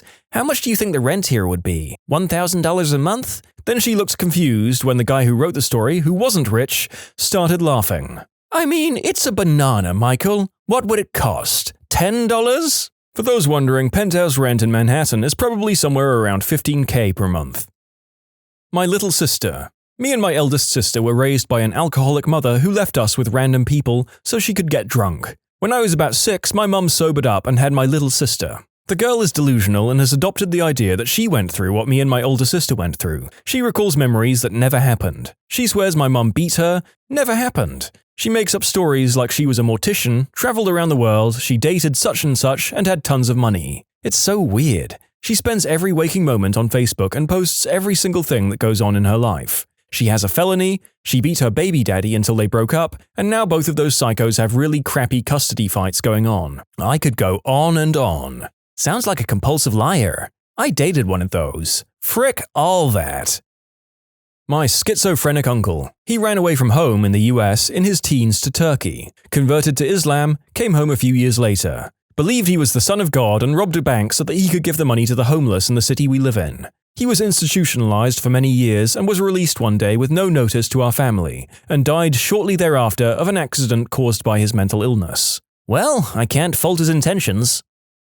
This dude who used to live near me. There's a laundry list of stories, but 2 gems are when he took those fake $1 billion bills you can get at Halloween from church groups to Walmart, Filled 8 shopping carts with random expensive stuff, mostly electronics, and tried to buy them with the, quote, money. Or when, after the cops were called on him for shooting our much younger brother with an airsoft gun, he grabbed a samurai sword and charged at the cops. Spoiler alert, he got tased. He later told us if they shot at him, he would cut the bullets in half, like Ryan Reynolds did in X-Men Origins Wolverine. That dude is lucky he didn't get shot. I realize the dude was probably white. That said, getting shot by the police can happen to anyone, and if you try to attack a police officer with a potentially lethal weapon, you can reasonably expect for it to happen to you. The cops understood that their bullets were of no use in the situation. He had been studying the blade since he was but a child. My ex-boyfriend plays the victim to his friends and family, yet I've spoken to 2 of his exes and we've all called the cops on him at some point. He obsesses and stalks and plays weird games. He tried to break into my apartment once after we broke up to apologize to me and tried to convince my roommate I was unstable and making rash choices. We've been broken up 7 months now. I have a new boyfriend and he still sends me emails saying I'm being unreasonable. This reminds me of my uncle. 3 out of 4 of his wives have literally fled from him in the dead of night. One of them took their daughter and sought asylum in Germany, where her mother was a citizen. He's a criminal and a sociopath, but neither he nor my grandparents see it. Some years ago, my grandfather had to get triple bypass surgery. There were some complications. He was in the hospital for months, and no one knew if he was ever going to make it out again. When he finally did, he discovered that the same uncle had stolen over $1 million from him over the months he was in hospice. Did my grandfather finally see him for what he was? Nope. He blamed my uncle's most recent ex-wife, calling her the criminal mastermind. She was the stupidest woman I've ever met, but at least she was smart enough to get away from him. Met a guy in the psych ward with psychosis who believed that he was a prophet. Really nice guy. I've a quote written by him. "Madness is not pure error, it is nature's dissatisfaction with genius." My grandmother was a psych nurse in a ward years ago, and she encountered a patient who was convinced he was the second coming of Jesus. He even walked like Jesus. She said, "If I hadn't known he was nuts, I might have believed him." Back in the day when mental health experiments were just doctors saying, "I wonder what happens when we combine these specific types of crazy people," there was a case where doctors put 3 second coming of Jesus guys together to see what would happen. Anticlimactically, each of the 3 merely thought the other 2 were poor, deluded souls. I wanted them to merge into one super prophet. We are Threesus. I would like to thank everyone who combined their stories into that last exchange. The humor can be hard to come by in scripts about the mentally ill or deluded. I spent the first 11 months of my army career with this one guy who had absolutely no idea that everybody hated him. He had this horrible personality where he talked too loud, said frick all the time, stole crap, and fricked with other people's stuff, and just seemed kind of like an alien trying to mimic heterosexual male interactions. But the alien had only studied bad sports movies and war films. He was incredibly cringy. Guy was raised by a single mother that clearly allowed him to get away with anything, and in 11 months I knew him, I never once heard him take responsibility for anything. An example, we'll call him PH for dialogue purposes. We're in the lunch line and he gets a big bowl of clam chowder soup, he spills a little over the side of the bowl and onto the tray, and we're like, looks like you spilled a bit. Keep in mind we saw him spill it. PH? No, I didn't spill it. Well, who spilled it then? Frick, I don't frickin' know. I guess someone frickin' knocked me and made the bowl spill. As I said, he swore all the time. You know you swear too much when a bunch of army dudes think you swear too much. Yeah, literally couldn't take responsibility for spilling a little bit of soup in a tray. As said though, the most delusional aspect of his personality was his complete inability to accept that nobody liked him. When our final course, combat engineer training, finished, and we were all about to get posted off to our respective units and bases across the country, he'd always talk about how he was going to hang with the people who were going to the same place as him, and maybe be roommates with one of them. To a man, each one of them never wanted to see him ever again. It took on average about 2 weeks from the point of meeting him to completely despise him, and he was never once aware or willing to admit this. As said by one of our sergeants at the end of our course, at the course party, that kid's a frickin' lunatic. Couldn't have said it better myself. Are you talking about Sterling Archer? Isn't it funny how we all love Archer, but if he were real and we were friends with him, we would just think he's a pathetic idiot. You can submit your own stories to be featured here on the channel. The story submission link is in the description below. And if you want to listen to some vibey music in the background, check out easymode, also linked below, and subscribe. My cousin has insisted to my family that I get exorcised because I'm gay and autistic. She thinks that only the devil himself can corrupt someone to my extent. The problems with her theory are that I'm neither gay nor autistic, and she's the one touched by Satan. This reminds me of that Yahoo Answers post where someone said his mom made him wear a butt plug at all times when he was 5, or Satan would violate him and make him gay. That's nowhere near as bad as that Facebook trend where moms would give their wee kids bleach enemas and then point at the shredded colon lining and say, "Look at that big worm that came out of him. That's what caused his autism." People are effed. Guy at my college thought he was God's gift to women just because he worked out daily. He looked more like an albino Dwayne Johnson with curly hair. It was like Casper took roids and started hitting on anything that moved. That last sentence made me really feel like I could hate him and be justified in doing so. I love unrepentant buttholes that I can take out all of the rage I have stored up from my day-to-day life on. Mine is my boyfriend's best friend in the whole world, and he's a frickin' nutter. Sometimes it's funny to hear him explain his theories, but other times it's sad and frustrating. I care about him, but often worry that he may be mentally ill. A few examples: that the Earth is flat and that NASA and all the other scientists are in on the secret and want to keep it from the public. They don't want us to know because it somehow directly proves God's existence, and they don't want that. All ice cream starts as vanilla ice cream until you add flavors to it. He thinks the absence of added flavor is vanilla. The government uses airplanes to spray us all with metal particles that makes people have autism. Also related, he doesn't believe that regular clouds are made out of water vapor. He thinks that semen never leave the female body after people do the deed and that it collects in the uterus somewhere. If a woman does the deed with multiple men over the course of her life, then her child will genetically be a mixture of all those men. This is why he thinks God wants us to only do the deed with our husband or wife. Do I even need to keep going? Okay then, prior to his flat earth theory where he believed in space and NASA and whatnot, he saw a photo of what looked like the claw or hand of a Jurassic Park dinosaur in the corner of a photo taken from Mars. This was clearly a clickbait bullcrap internet photo, but he believed it to be real. He said, "I think they got the whole creature on camera, but they're just showing a hand so that we don't all freak out at once." He told me that he thought keto diet was just fat. Yes, you heard that right, just fat. I told him that's borderline impossible because if you were to eat just fat, you'd essentially just be eating olive oil and butter, so not only would you crap your brains out, you'd also never get any vitamins or nutrients, which you need to live. He didn't understand. In a religious debate, how can you prove that Christianity is the religion of truth if every other religion believes it is the truth? I told him it isn't solid evidence to use the Bible, because most religions have their own sacred scriptures that refute the Bible. If everyone believes their book, using yours won't make a difference. He told me I was being hormonal, and that's why I didn't see eye to eye with him. Are you satisfied yet?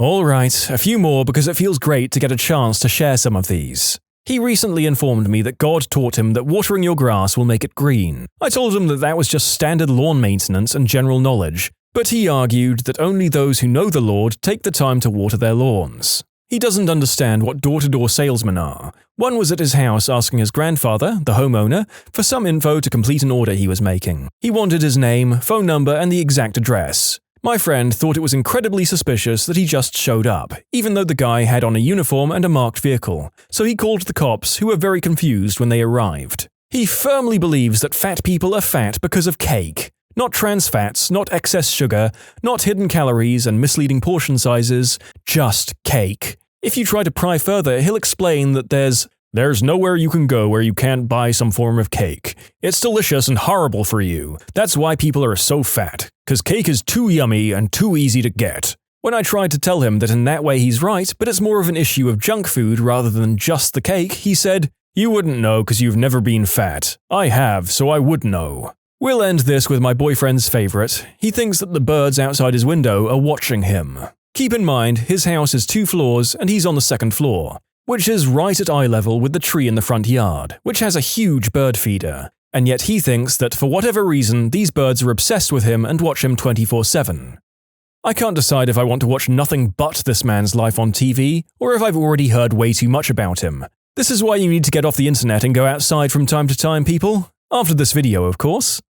It's the vanilla ice cream part of the story that's really bothering me. It makes sense to someone who just barely understands language and flavors because we use vanilla to describe something that's plain. But really, it's not that hard to look up the actual plant it comes from, so they're not only operating on extremely basic understandings, they're clearly refusing to even attempt to enhance it.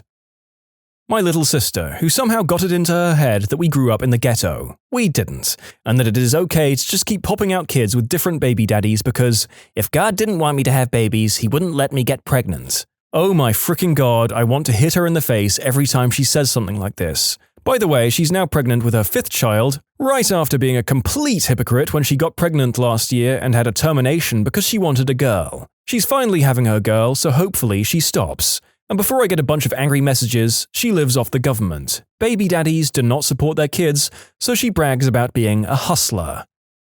My uncle decided his thoughts were so profound, he tried selling printed canvases with some of his quotes on them. Yes, sentences he came up with himself. And no, he's not successful or any sort of leader in his field, nor anything that would warrant quoting or displaying anything he's ever said. He also decided to write a book of his life, of which he's achieved sucking my auntie dry of money and contact with her family because none of us want to be around him.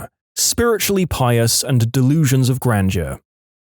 My father. The man does not live in the same reality as the rest of us. He's almost 60 and thinks he's going to make it in the music business, despite the fact that he has no band and plays no gigs. He's a passable guitar player, but the typical guy that had a band in the 70s and early 80s. Takes himself way too seriously as if he's some kind of prolific musician. He took some mediocre pictures of the band Genesis in the 80s and has called himself a photographer since then. He built himself and a couple of friends some very primitive websites and calls himself a web designer. He took a, as in one, class on sound engineering at the community college in like 1980 and calls himself a sound engineer. He even has a couple of video cameras and knows the basics of video editing and now bills himself as a videographer for local bands. The man just makes crap up to make himself seem important. He hasn't had an actual job in 13 years.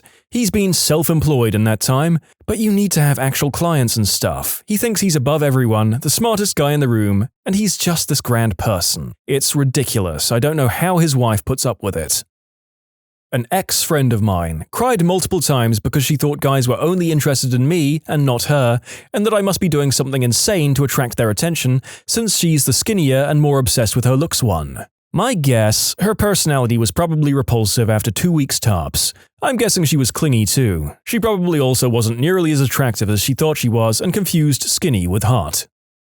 Definitely my uncle. He claims to be the descendant of some wealthy noble family from Germany and goes around genealogy websites adding himself and my grandmother to said family, claiming she's a princess. Not my dad though, he doesn't count. This is only the latest one. He's also pretended to be a priest and a diplomat at some point, as well as having several diseases, so he could get money, sympathy from people, and heavy prescription drugs. HIV, melanoma, Parkinson's, the list goes on. We tried having him admitted, but he always gets discharged a day or two later, since he's very good at convincing everyone that he's fine and that it's us who wants him out of the picture. Man, I thought most of these would be funny, but now I'm kind of sad. It's terrifying to think that people can go their whole lives, their one-shot at existence, being so sheltered and afraid. What a bummer.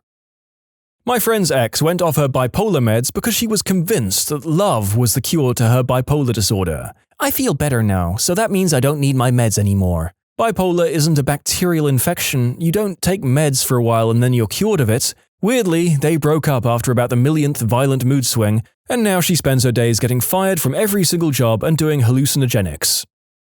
Both my aunt and uncle on my mum's side of the family, mum's brother and his wife, my grandmother's health was declining and my uncle fully supported my aunt so she didn't work. Instead of putting my grandmother in a home, they offered to move her into their house so my aunt could take care of her. Meanwhile, my mum was in the process of divorcing my dad, selling the house and working 70 hours a week to keep up at a job she hated. In the midst of all that, my aunt asked if my mum could come over to be with my grandmother on the day she was meeting with the lawyer to finalize her divorce. Mum said she couldn't make it, and my aunt told her that if she really loved her mother, she'd make time and would move her appointment with the lawyer, even though she came to the house every day after work to see her. Finally, my mum admitted to my uncle, her brother, that she was suicidal and wanted a way out. He then proceeded to tell her that she was a horrible person and was useless because she didn't want to help.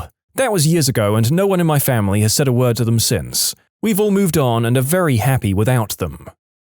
What's the best loophole that you've ever found?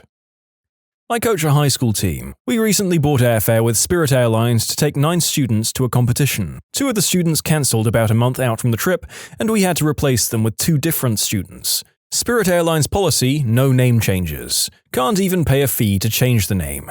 The tickets are basically lost. I have to buy new tickets. Spirit's customer service is overseas and they plainly don't care at all about customer service because they don't actually work for Spirit, etc., etc. Except that Spirit's Airlines does allow passengers to correct misspellings, and these folks don't really recognize nonsense names. So over 4 calls, I changed the names of the cancelled students to the names of the new students, 2 letters at a time. No one at Spirit customer service made a note because who would care? And no one ever notices that the correct names during the intermediate steps were nonsense. Also, F Spirit Airlines. Some new magazine was asking college students to send out subscription forms by email to all their friends. For each 25 emails you sent, you'd get a $10 Amazon gift card. Turns out they didn't need to be real emails. I made about $100 before they told me to stop. At my university, there was a command which you could use on their Unix systems to get a list of all the email addresses in the university, which is why I guess my university email was always spammed. I wasn't hacking, they just didn't set up user permissions properly. My justification as to why it's not hacking is that we had authorization to log into the system with our own user accounts, and the command we used is a thoroughly documented, supported operating system command used with its intended purpose. We also did tell the admins because we were sick of our email being spammed too. There's really no difference between performing whatever command it was, I forget now, and is, cd, touch, ifconfig and so on and so forth. Bonus shady loophole though, on my CS assignments the professors would use the Unix timestamps as submission times, and if I noticed I made a mistake on my homework, I could set the timestamp on my homework assignments using the touch command. In first grade, our school had Catch a Kid cards.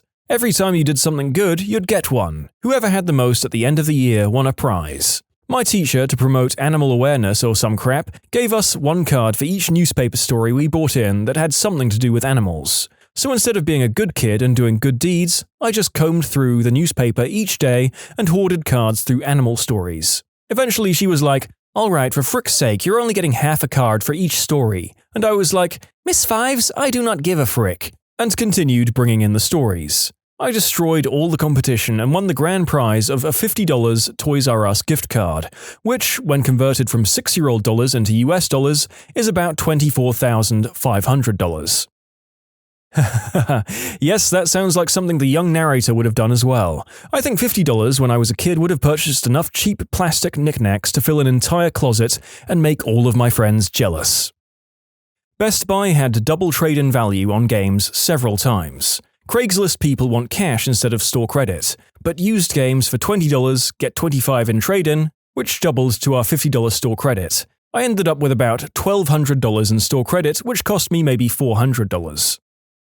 My old bank used to give me $2 reimbursement any time I used another bank's ATM to cover the fee. There was a local bank ATM that charged a $1.50 fee, so I would make 50 cents 3 times a month. I assume they had a max on this, or I'd just sit at the ATM all day. Assuming 30 seconds per transaction, you're making $60 an hour running the ATM. I could only do it 3 times per month. So what are you doing now that you have all that extra scratch? How many islands do you own? Years ago, I signed up for the Columbia House DVD of the month when I was 16. Most of you probably don't know about this, but it was a deal where you get a dozen DVDs for free and then had to buy one a month for $15. If you didn't order a movie that month, they would send you one that was their selection of the month. Anyway, when I got all the free movies, I wrote them a letter stating I wasn't 18 and they cancelled my subscription and let me keep the movies for free.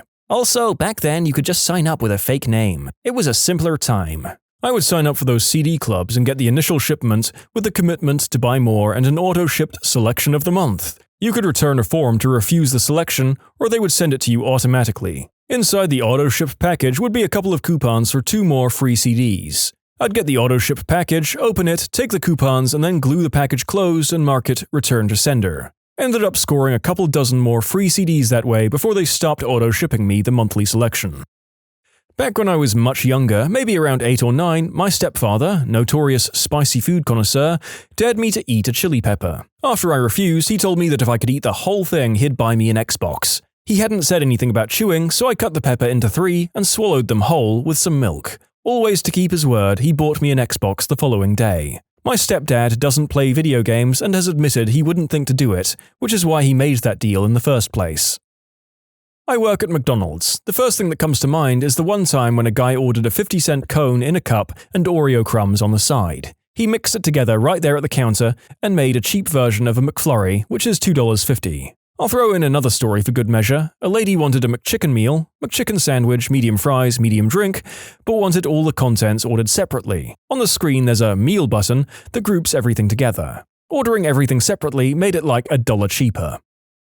If you do your own brake job, you can buy brakes from AutoZone that include a warranty. This warranty just so happens to cover normal wear and tear. Every time you need new brakes, bring in the worn-out ones and you get a new set for free. Seriously amazing. When Verizon changed their unlimited plan, we got to keep ours due to being grandfathered in. Basically, as long as we kept our phones, we kept the plan. But once we upgraded, we would have to switch plans. My family has 4 phones, 3 smartphones and my little brother's dumb phone with no data. After we went to upgrade, we asked the Verizon rep if there was a way we could keep unlimited. After some experimenting with the system, we found a way. She moved my data package to my brother's phone since he didn't have any data, upgraded my phone, then moved the data package back. Same for my parents' phones. So we got to keep the unlimited and we still got our upgrade. Screw you Verizon, but major props to your employees. I also have Verizon. However, I think they blocked this loophole. However, you can get new old phones or used ones and swap out the SIM card. I've done this twice. I earn double points on my credit card through gas and grocery purchases. So when I plan to buy something, say at Lowe's or go out to eat, I go to the grocery store and buy a gift card. Double points for the gift card and at least double fuel points through the grocery store. There was a McDonald's near my college and in it was an ATM. If you used the ATM and got a receipt, it would come with a coupon for a buy one, get one free large sandwich. I'd swipe my card, hit cancel, and a receipt would print out showing the cancellation. I would then find someone in line buying a large sandwich and hand it over to them. Free sandwiches for about 8 months until it finally went away. I don't eat at McDonald's anymore. Watched a guy do this over the course of about 1.5 years when I worked for a credit card company. The guy was getting a divorce but wanted to hide some of the money from his soon-to-be ex-wife. So he overpaid his credit card by $80,000. He then called us to issue a check for the money, so on his statements it would reflect a zero balance. But he would never cash the check, so it would come back on our books. Every 6 months, the balance would return and he would call to have a new check issued so it looked like an accounting error. From what I understood, the lawyer only reviewed a couple of months' worth of credit card statements, and he timed the issuance of the check just right so no one was the wiser. He called and spoke to a guy on my team and told him the whole story, and then we issued the check for the last time and never heard from him again. I used to work as a teller for a credit union. Guy would do the same thing. We would cut cashier checks out to a neutral account, so he just took all of his money as cashier checks payable to himself. Came in on the 6 months mark to recut the checks. Hid so much money from his wife.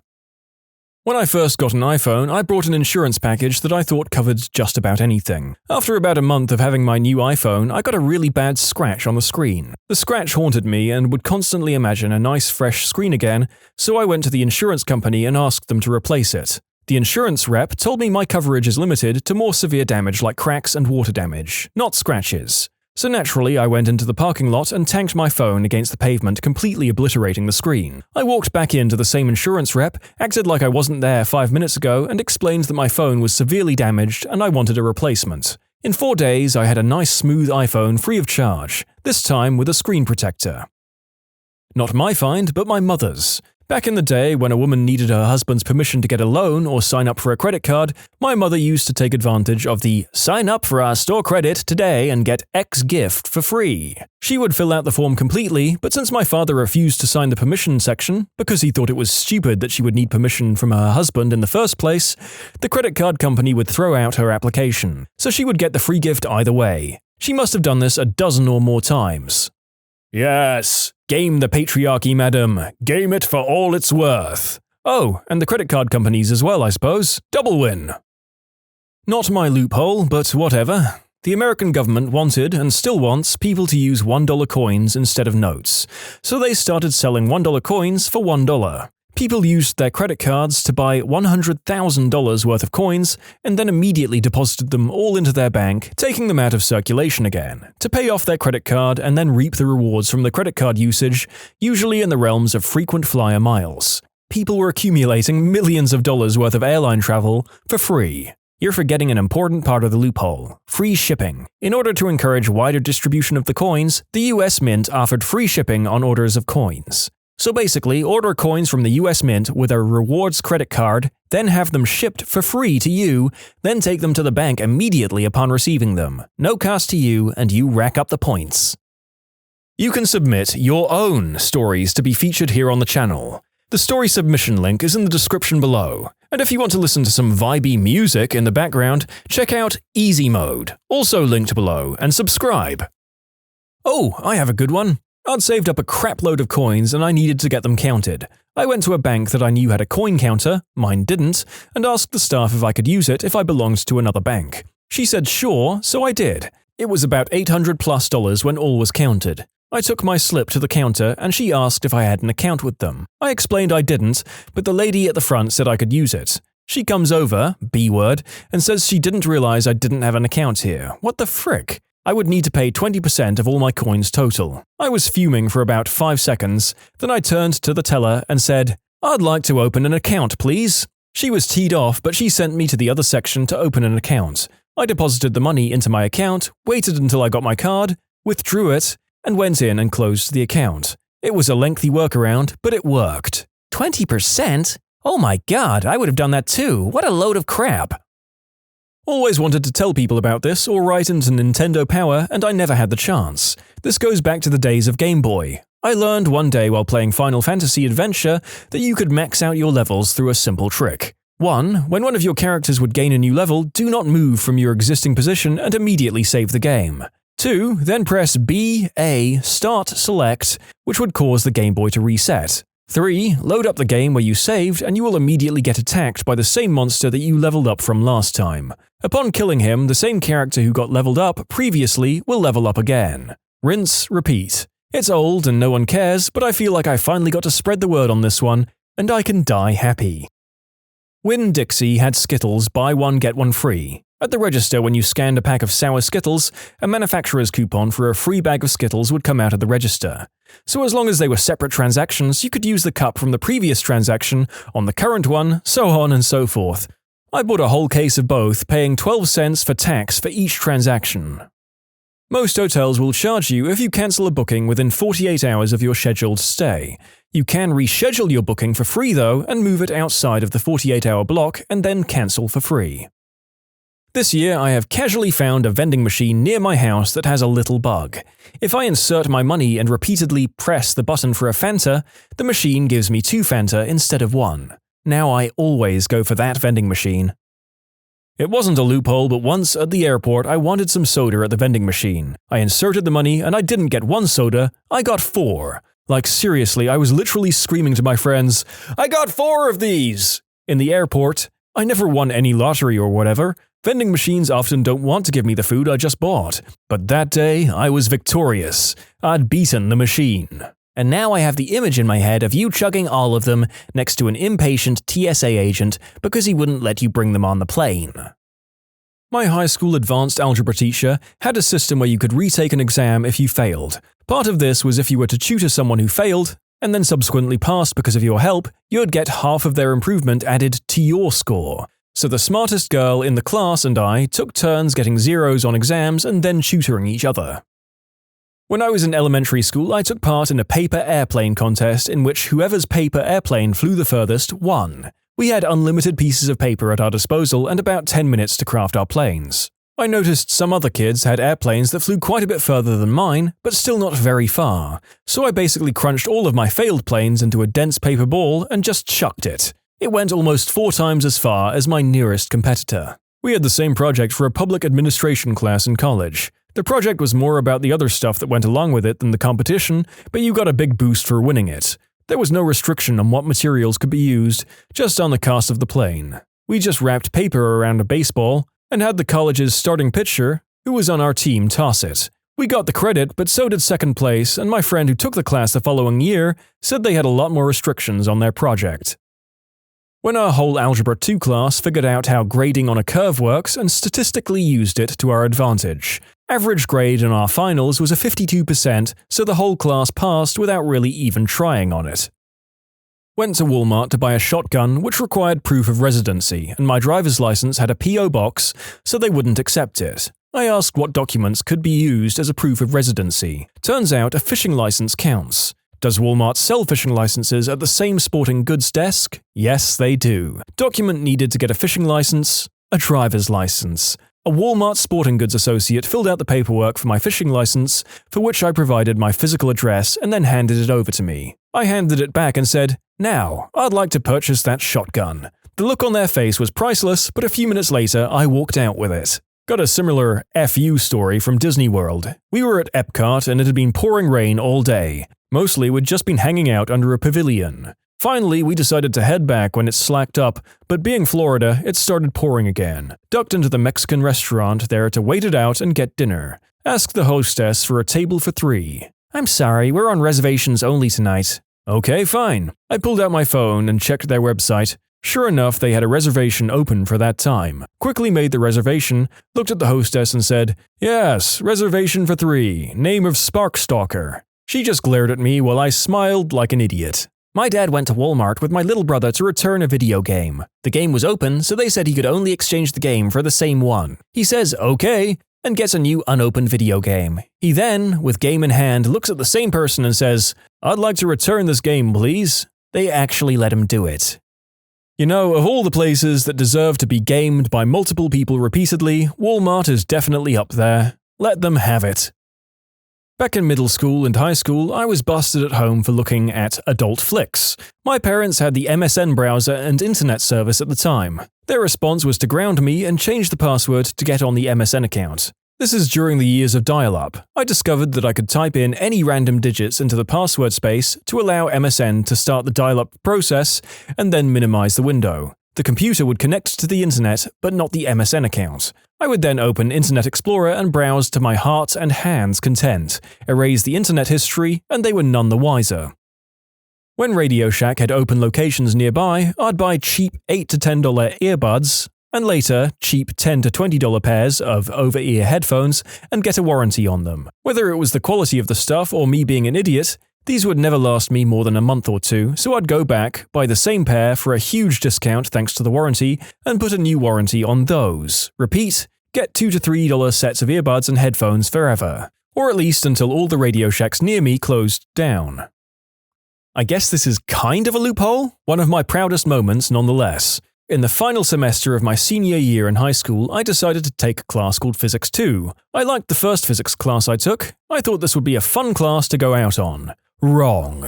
It was basically AP Physics. I was in way over my head. It's just that physics was a subject I couldn't easily understand. I failed a lot of tests. At the end of the semester, I had a D- going into the final. I'm freaking out at this point, thinking that my college acceptance is going to be pulled. Our final project is about buoyancy. The task is to build a boat that could support you and your partner out of nothing but cardboard, glue, and 20 feet of duct tape. If you could paddle to the end of a pool and back with you and your partner in the boat, you get an A on that aspect of the project. Great!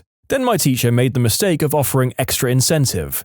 For every length of the pool you could go beyond that without sinking, you'd get 40 extra credit points. Extra credit was my only hope. We went out and found the sturdiest cardboard we could find. We carefully folded, glued, and cut the cardboard into a canoe-type boat. It looked great. The day finally came, my entire class brought their boats out and we started. Most people made it to the end of the pool before their boats started to disintegrate. One group made it back and forth 13 times before they sank. Whoa! We were the very last team. We go in and start paddling. We make it to the end and paddle back. Then out and back again, and again, and again. We crossed the pool 60 times before our teacher made us stop. We didn't sink, and we both earned 2,400 extra credit points. I went from a D- to an A on the very last final I ever had in school. True story and one of my greatest days. When I was in high school, we figured out that we could use the Hooked on Phonics automated toll-free number to make free phone calls from payphones. We would dial 1-800-ABC-DEFG, and once prompted, we would enter 1, 2, 3, 4 3 times. The calls would then drop and we would get a dial tone, and then could call anyone we wanted to. Probably saved a good $4.75 with that one. Several years back, McDonald's started offering free Big Macs if you went online and completed a survey. At the end of the survey, the site would give you a coupon code, write the code onto the receipt, and the receipt becomes a coupon for a free Big Mac. A few years ago, I made 2 back-to-back purchases, thus getting 2 receipts. After completing both surveys, I was given the same coupon code for both receipts, and both of them worked at the register. I got 2 free Big Macs. Over time and with some casual experimentation, I realized that the coupon codes didn't seem to expire. I started saving a few bucks by finding discarded McDonald's receipts on the ground, writing the code on it, and getting a free Big Mac. It's been about 3 years since I made this discovery, and the coupon code still works. I haven't paid for a Big Mac in 3 years. Walgreens was running a deal on a blood sugar monitor that was originally $19.99. They had a weekly deal where it dropped down to $9.99, plus you got 2,000 points free on your balance reward card. I found a coupon for that exact meter which got me $10 off, so the meter became free. Plus I got $2 in balance points. I have about 20 meters sitting in my house that will be going to a lower-income clinic where people who need it but can't afford it will benefit the most from it. This site that delivers pretty good quality frozen food had a really good temporary sign-up deal. Put $50 of food in your cart, sign up with a new account, and they'd take $30 off plus free shipping. This stacked with the current deals like 4 packages of filled pasta for $5 and massive frick-off chocolate cake plus liter of ice cream plus raspberries for $20. I've moved out of home but only 5 to 10 minutes away from my parents. Either the place didn't notice or didn't care that the same credit card placed 2 orders for 2 different names and addresses. That cake was great. What's the biggest dating WTF that you've ever experienced? Had a Tinder date and the guy bought his girlfriend and asked for a threesome without saying a word about it in advance. I gotta wonder how many times he's tried that and what the success rate is. I'm choosing to believe that he didn't even tell the girlfriend about it in advance. He just turned up and said, "Ladies, I've got a proposition for you." Girl told me within 15 minutes of our first meeting that she was doing the deed with a married coworker, and her favorite part was seeing him cry with guilt after it was over. Holy crap, not only doing that but bringing it up on a date 15 minutes in. This is the first comment that actually makes me really mad. Yeah, usually something you bring up on the second date. I think I would literally just get up and leave without saying a word, like I'd never seen her before. 1. She was so wrapped up in her phone that she didn't notice I'd moved over and started a conversation with some other guests. 2. Asked if she could bring a friend to feel safe, completely understandable, and I was fine with it. She brought her best friend and her date. Both girls ignored us pretty much all night and we left without them. He turned out to be a pretty cool guy though, and he invited me to join for weekend football, where I made even more friends. Maybe she just wanted free food. I've heard stories of people that meet online and go on dates and their date just doesn't interact with them. Like one-word answers, on their phone, no eye contact, orders anything they want, being rude, etc. I once got catfished on Tinder. Nothing out of the ordinary, right? This person had me meet them and acted as if they were not a different person. One of the craziest experiences of my life. You got catfished and gaslighted at the same time? Gasfished? Catlighted? Gatflished. A girl I'd been seeing for a couple of weeks or so asked me to go with her to a funeral of some guy that I didn't know. What I didn't expect was that the funeral was for her fiancé. I got out of there real quick once I realized why everyone was shooting me glares the whole time. I was the side piece. This story is just so wildly uncomfortable and horrifying that if I ever accompany a date to a funeral, I'm going to be checking in advance to see if the venue has a built-in ejector seat for the guests before I confirm. If anything, they should have been shooting her those glares. Who brings a date to their fiancé's funeral? My wife likes to ask me silly questions like, "Would you cry at my funeral?" To curb this one, my response was, "Well, I wouldn't want to look like a B-word in front of my new girlfriend." I'm quite proud of this one. Beehive Girl. She had a Marge Simpson hairdo about 18 inches high. She was an actor and couldn't understand why roles would demand that she cut her hair, so she turned them down. I went on 3 dates with her just to hear her stories. She was totally oblivious that she was the problem. It was like I was watching a soap opera or something, but she was serious. This could be a pretty amazing Seinfeld episode. I went on a Tinder date with this one girl whose bio said something like, "You won't like me, I'm a disaster." Spoiler alert, she was right. But she was pretty attractive, so we went to get tea at a local hipster joint. She was obviously depressed. She told me about her hyper-competent other personality that she sometimes slips into and how her current life goal was to move several states away from her family and work at a gas station, even though she was a senior bio major. As the date was ending, she freaked out, saying that she forgot her backpack in her last class but doesn't have a car to get back. Apparently her mum dropped her off and then went home, half an hour away in the suburbs. So I took her to get her backpack, then she told me that she needed me to drive to her house because it was late and no bus was running there. So I drove her half an hour back to her parents' house in the suburbs. On the way, she told me that she actually has a boyfriend, but sometimes she likes to see what's out there, and that this is what our date was.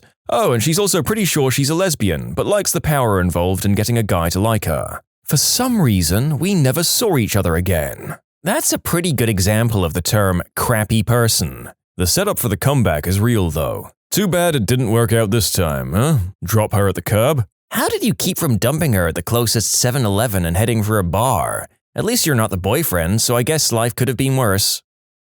I had a guy ask me out on a date and he suggested a Japanese restaurant I liked. After I ordered, the server asked him what he wanted and he said he wasn't hungry. I asked him if he wanted to wait until he was hungry, but he said no, he just wanted to watch me eat. I laughed nervously, thinking it was a joke, but his expression said he wasn't joking. The sushi was good though. Because people are asking, I paid for my food at the end and he didn't offer. If he paid, I would have felt crazy guilty rather than being weirded out. No second date, I take it. Nope, but my relationship with that Japanese restaurant is still going strong. This guy went on and on about how he hated promiscuity and whores. Later on that night, he tried to go up my shirt and touch my chest. I stopped him and said, "I thought you hated promiscuity." Oh, he was using code for, "I hate girls that won't sleep with me." My ex in high school asked me to shave every last hair on my body, like everything except for my eyebrows. I refused, so she dumped me. She's now married to a guy with alopecia. No joke. Hey, I guess there's someone out there for everyone. But they don't have eyebrows. She's probably still hunting for the perfect mate. Could always Sharpie those bad boys on.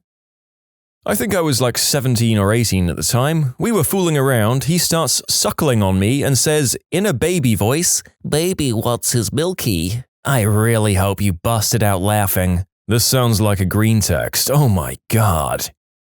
Just told my husband this story recently when we were driving around the town we grew up in and reminiscing about our teen years. There was a guy who I'd seen around town, usually across the street from a bus stop I used often, that I thought was super cute. I wound up meeting him a couple of years later at a mutual friend's backyard barbecue. And he was cool, and remembered me from that bus stop. Apparently he had been into me from afar as well. And we decided to move to the front of the house to speak privately and possibly make out. Well, he was super drunk, and we talked and sat next to each other on the front steps, and as the conversation dwindled and our faces moved closer to kiss, inches away from each other, he turns and vomits like a fire hose between his legs.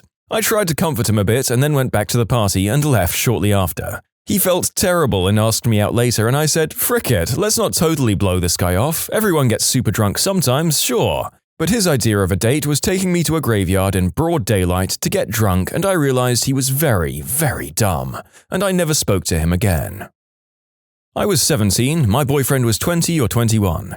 We were out to dinner at a fancy place with his parents. He loudly turned to me and said, "By the way, since you won't sleep with me, I'm banging other girls." With his parents inches away. That dinner became incredibly awkward after that. To clarify, I was a virgin and not ready yet. Could I just say if that was my 21-year-old son, I'd spank him like a freaking toddler over the table. If it was my son, I would have sent him home and enjoyed the fancy dinner with his ex-girlfriend. Well, enjoyed is a strong word, it would probably still be awkward. I once went on a date where I probably said like 5 words. Girl just talked for over an hour and a half without ever including me in the conversation. Just reminisced, complained, and bragged about her life for over 90 minutes straight. I was so taken aback that I just kind of drove home wondering if that experience was real or not. Not a date, but this reminds me of one of my girlfriend's friends. She kept telling my girlfriend how she wanted to meet me and all that. Had a dinner. Not a single question was asked by her. It was all about her and her mother and her weird racist tangent about how she, a white woman, couldn't see Black Panther in her home state of North Carolina for fear of being jumped and mugged by the black people in attendance. I would actually hazard a guess that the woman in question may not have had many friends due to her, let's say, garrulousness and crappy opinions, and was looking forward to meeting the new boyfriend because it meant someone she would have a free pass to run her mouth with and have him not walk out because he didn't want to annoy his date. In my junior college days, had a girl invite me over for a study date. Her dad was home and we actually studied at the kitchen table. Dad seemed cool from the little conversation we had. Aside from a 7-Eleven run for snacks and cigs, her dad was 10 feet away from us the whole time. I thought the date went well, we talked more than we studied, made tentative plans to see a movie. A couple of days later, I texted her, "What's your weekend looking like so we can check out a flick? Grab some dinner." She replies back it's not going to work, she wants someone more forceful. I was like, what? Apparently her running to her bedroom a few times for things she forgot was her hint to me that I was supposed to follow and pounce, I guess. I was very new to the city and ended up setting up a date with a girl off Tinder. I spent a lot of time looking into cool bars and suggested a bunch to her, but she ended up really wanting to go to a certain bar, like wouldn't take no for an answer.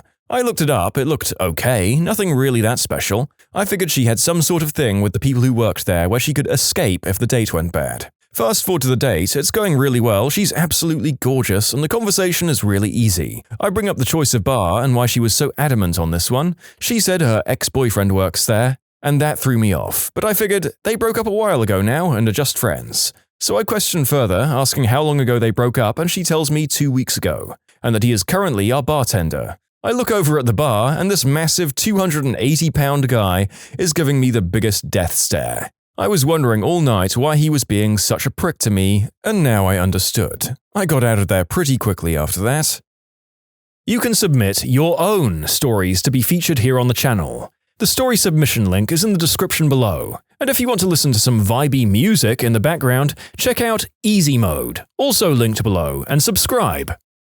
A guy I saw for less than a month, if I recall correctly, took it upon himself to vent any problems relating to the relationship that we had to a male friend of mine he didn't really know well at all. In retrospect, he was a peculiar guy in many different ways, and this hampered his ability to make his own friends to whom he could vent and get advice from. At the time, however, it was incredibly strange for my friend, who explicitly told him several times, "Dude, Sheila's my friend, not you. I have no idea who you are. Please don't come to me with complaints about her." I think it took about 4 or 5 tries and my dumping of him for him to understand it.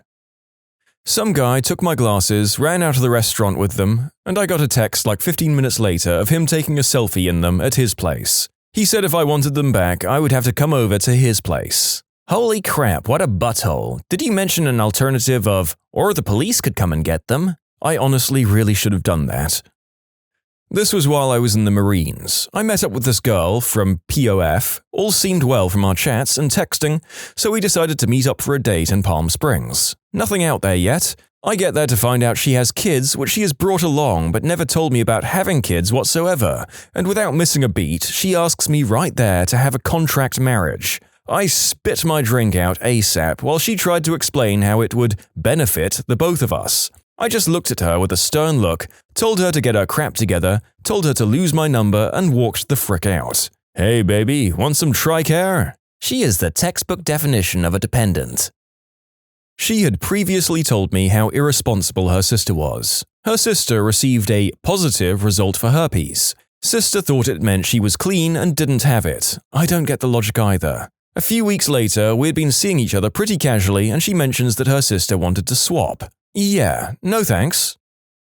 On a 3rd or 4th date, I went back to his apartment to have a glass of wine. We had a great evening until near the end he said, "Wow, I can't believe you passed almost every test." Turns out he set up his apartment with small girlfriend tests. He made sure there was little to no toilet paper to see if I would change the roll, if I rinsed my dishes, if I turned out the lights behind me, where I put my jacket and shoes, etc. Needless to say, there were no further dates. That was no man. That's his mother wearing his skin, testing you. This gave me a chill. Like, he just couldn't wait to reveal his master plan? That he'd put her through the gauntlet of girlfriend material tests? Yeah, major D-bag. Now, setting up 1 or 2 of those small tests in and of itself isn't inherently terrible and will make for a nice story a couple of weeks or months later, but in fact that, for him, the whole date seemed to revolve around those tests is a red flag. The secret final test is to have her fight his ex.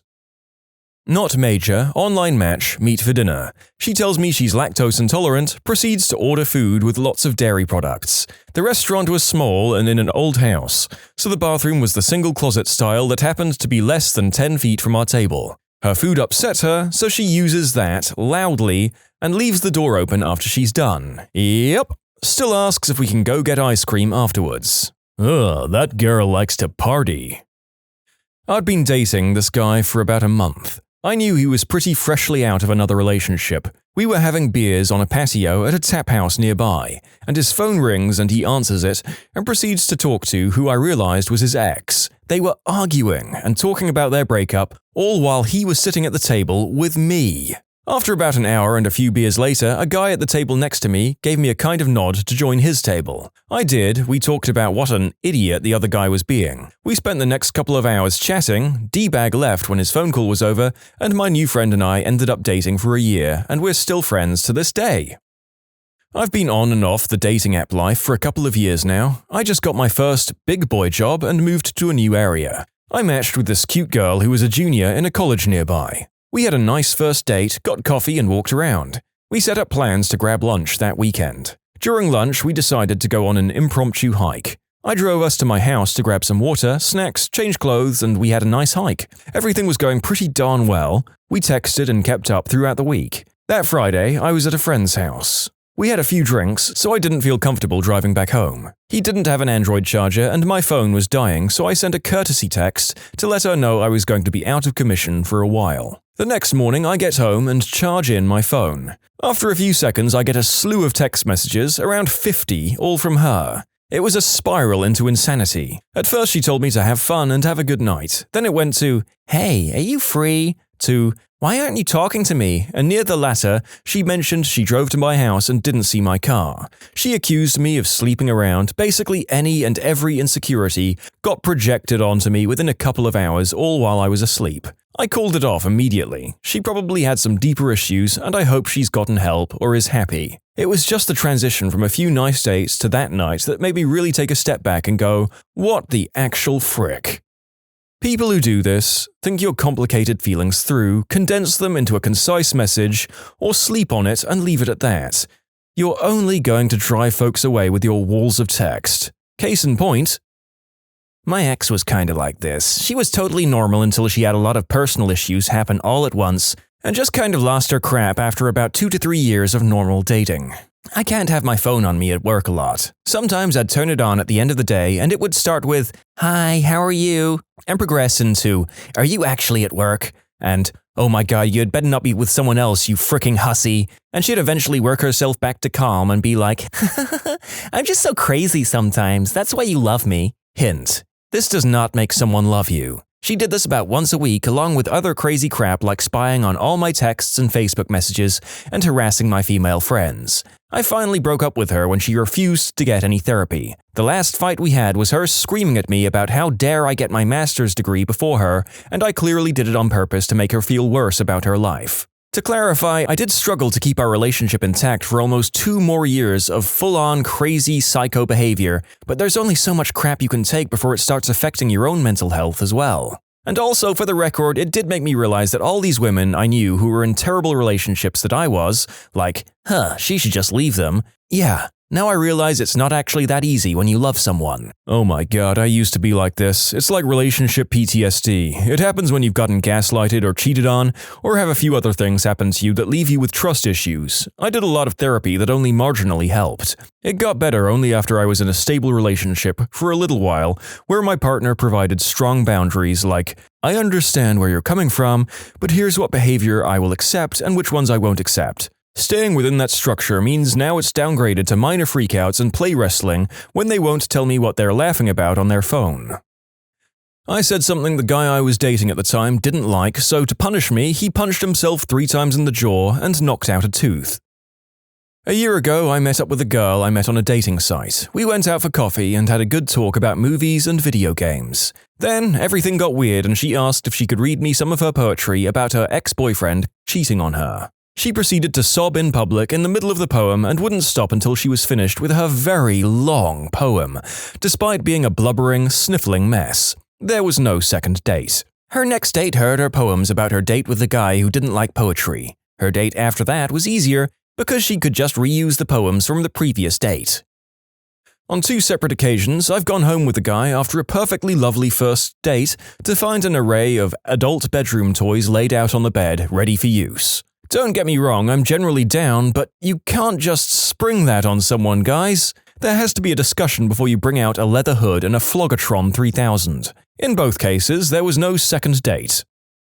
He made me Uber to him, $20 one way to a nice building, so we could Uber together to a bar by my condo. Cost me $40 to go somewhere 2 blocks from my place. I don't get it. He then pulled a pint of Svedka out and chugged it in one shot at the bar. He ordered 2 drinks and shoved me the bill. He hit on the bartender in a language I don't speak. She was very uncomfortable. He then asked me where I lived. Told him the name of the building. He decided that he liked my building better than his and wanted to stay with me for a few days to check it out and buy a penthouse. I said no, but he could contact a realtor. He went bat crap crazy. I looked down and he's on Tinder while screaming at me. He showed me a girl and said he was going to frick her if I didn't let him in. I told him to go for it, I'm not interested. He followed me the whole walk to my place, stumbling, grabbing my arm and screaming at me. He tried to steal my purse. The police ended up coming up to me and holding him long enough for me to get home. He sent me a series of bizarre threatening messages that night and kept randomly messaging me that he loved me, I'm a B-word, I'm his only hope, he was going to have his way with me against my will. I posted about it on Facebook and some other friends had run-ins with him. Guess he's homeless and was getting by staying at people's houses and borrowing their stuff to look like he's somewhat wealthy to con more people. If I'd let him in, I'd have been screwed. It was a crap show of events for a first date. Here's the short version of an insanely crazy date. Took a girl out hiking. She bought a machete. She stripped down into the buff and started whacking through the foliage with her blade, and then got mad at me and threw roadkill at me. Have you ever witnessed a bride or groom say, "I do not," at a wedding? While working in the wedding industry for over 17 years, we've hosted on average 140 weddings per year. 10 plus years ago, we had a wedding and the groom and his groomsmen arrived, taking pictures, joking around, guests all arrived, took their seats, and about 5 minutes before the wedding was supposed to start, the bride's limo pulled up to the chapel. The bride's father got out, walked inside the chapel, walked to the microphone and stated the wedding was called off. His daughter would not be getting married today. He directed myself and my staff to still feed and liquor up all the guests since he'd already paid for all 170 people and got back into the limo and left. I never heard what the reason was, but that was by far the most awkward event I ever managed. It was a joke, but he was too nervous and it didn't really work. Everyone that heard him called him a jackass that ruined his own wedding. I was humiliated for him. I was in attendance where the pastor says, "Repeat after me, for better or for worse," and the groom said, "For better and for better." Everyone chuckled, but there was a hint of honesty there. They divorced after 9 months. I had a friend who decided to have a whole staged scene at this moment, with a mini soap opera playing out in the middle of the wedding. A mutual friend who was pregnant stood up and said that the baby was the groom's, and her husband flipped out. All the wedding party had scripted lines like, "Shut up, Susan, you know you lost your chance with him after the disappearance of your mysterious twin sister." The bride and groom were all in on it. It took the rest of the people only a few lines to realize that this was a joke. Fun was had by all, until about 3 months later when the soap opera actually happened and she cheated on him with his friend. Groom said, "I don't." Awkward silence and then, "Ha, it was a joke," followed by a longer, more awkward silence. "Pranked ya." Yes, at my cousin's wedding. The bride suddenly backed out at the last second. The wedding was abruptly cancelled and we, the family of the groom, all went to a restaurant instead. The bride was kind of a B-word who was abusive towards my cousin and extorts him for his money, so we were all relieved that this happened. I guess bullet dodged, I suppose? Shame about the literal tens of thousands of dollars they'd probably spent up to that point, but what can you do? One of the times my father went to the altar after my mum had divorced him. He was what you'd call a serial groom. In any event, the wedding was being hosted at someone's house and they got in front of the minister and decided not to get married. But they were both drunks and there was a lot of booze stocked up and why let it all go to waste? So they decided to get crap show drunk and have a party. I don't remember her name as it would have been his 5th marriage at the time. He eventually hit marriage number 5, walked away from an engagement one more time and was engaged yet again when he died. Not exactly that, but an acquaintance of mine was getting married. A few days before the wedding, they realized they weren't going to make it as a couple. However, because everything was paid for, they agreed to go through with it. Apparently, they fooled people quite well, as a friend who was invited told me that they looked so in love, but I knew it was just an act. A few months later, they quietly went their separate ways. So I'm guessing they never signed anything to make the marriage official, they just had a party. That's a safe bet. Getting married takes paperwork, so if you just don't submit it, you're off the hook. My cousin did this, actually unbeknownst to his then-wife. They moved to a different state right after the ceremony and were going to file the paperwork there, and things immediately got kind of rocky. My cousin decided to just not submit the paperwork and didn't tell his wife. He kept trying to make it work. I think he did love her, but knew that she wasn't all in. When the wife finally decided to ask for a divorce about 6 months later, he was like, "Guess what? We don't have to pay." Before anyone goes, "Oh my god, what a prick," yes, my cousin is notoriously a D-bag, but he wasn't trying to screw her over or anything either. She had a lot of mental health problems, and in hindsight, their lives needed to go in different directions. My cousin paid for her to resettle back home and finish her college degree while he did his own thing. My buddy was so nervous he blurted out, "I do," the first time the priest addressed him. Same thing happened at my cousin's wedding. It got a pretty good laugh from everybody, bride and groom got embarrassed and red-faced, and the bride continued to giggle from nervousness throughout the entire thing up until the actual I do's and kiss. Just adorable all round.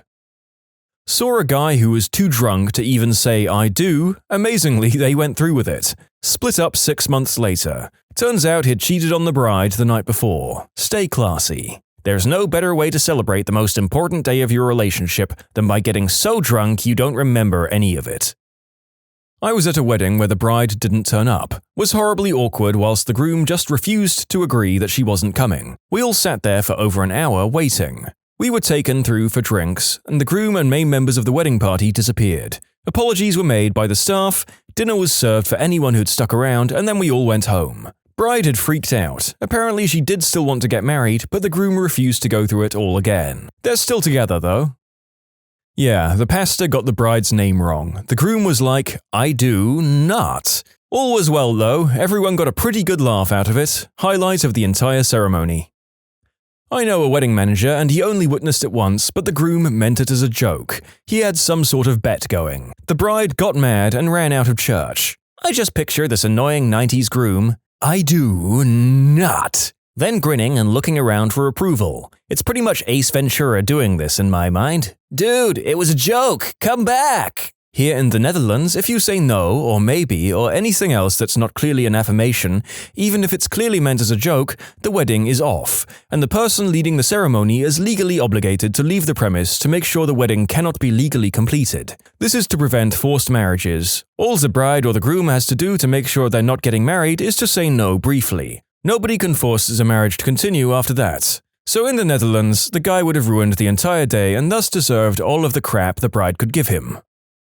I was at a wedding officiated by an ancient Catholic priest. He muddled his way through the ceremony but seemed to fall into the regular Sunday Mass rhythm, forgetting that this was a wedding. Eventually he started to say the "Our Father" in one of the last parts of the ceremony. The congregation, following along on our ceremony booklets, realizes something is wrong and start to rustle uncomfortably. Eventually, the best man went up to the priest and whispered in his ear. The priest was startled and muttered, "Oh, I forgot about that part." He then went on to ask the bride and groom if they actually wanted to get married. They both said, "I do." Next, he forgot the "You may kiss the bride" line, so we all waited uncomfortably again until my friend shouted, "Kiss!" They kissed, we clapped, and they all lived happily ever after. In conclusion, old priest forgets to ask bride and groom if they wanted to get married. They did. Not exactly. The couple was so emotional that they just couldn't answer. They're the sweetest of people who were burned so badly in previous marriages that when things finally went right for them, they both broke down a little. The priest made a little joke about love, let them calm down, and started that part of the ceremony all over again.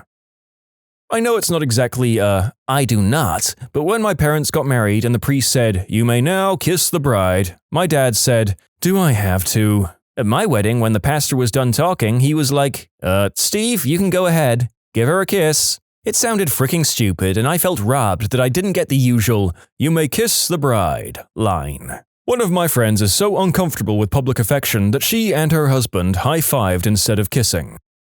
My aunt was with an abusive butthole and decided not to go through on the day of, and didn't show up. My grandfather went up and stood on the stage and said something along the lines of, "There won't be a wedding tonight, but stay for dinner and drinks on me."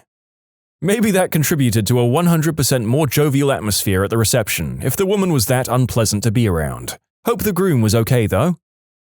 Not my story, but I heard about a friend of my ex-girlfriend getting married about 3 days before the wedding. The girl her fiancé was cheating on her with showed up at her door. She was crying hysterically and said, "I can't let you marry him. He's been cheating on you for 2 years. Please don't marry him." But it got colder from there. The girl went through with everything until it was time for the vows, and when it was her turn to say "I do," she clasped her hands and said, "I do not." Everyone kind of uncomfortably chuckled, going, "I wonder if they rehearsed this." When she goes, "I do not marry the man who has lied to my face for 2 years. I do not marry the man who crept out of my bedroom when I was asleep to the neighbor's apartment to crawl into bed with her. I do not marry the man who stands here with me, humiliating me, my friends, and my family on what was supposed to be my special day. I do not, in the eyes of the church, forgive this man nor take him to be mine." It seemed like the story was going to come to a head, but apparently she just walked away crying and none of the guests knew what to make of it all. Apparently there was tremendous confusion. As a wedding DJ, something like this is a personal nightmare of mine. I frequently play music for the ceremony and processional, and I would have no idea what to play after a scene like this. Maybe just some light jazz while everyone gathers their wits. Yes, my own sister did this at her wedding. She was marrying this guy basically just for his money, and she apparently found out his business was failing, and he was no longer a millionaire a few weeks before the ceremony. She wanted to embarrass him, so she did not call it off right away and dropped the bomb at the last second. Sounds like she's an awful human being. She is. Tell her I hate her. Thanks. You can submit your own stories to be featured here on the channel. The story submission link is in the description below. And if you want to listen to some vibey music in the background, check out easymode, also linked below, and subscribe.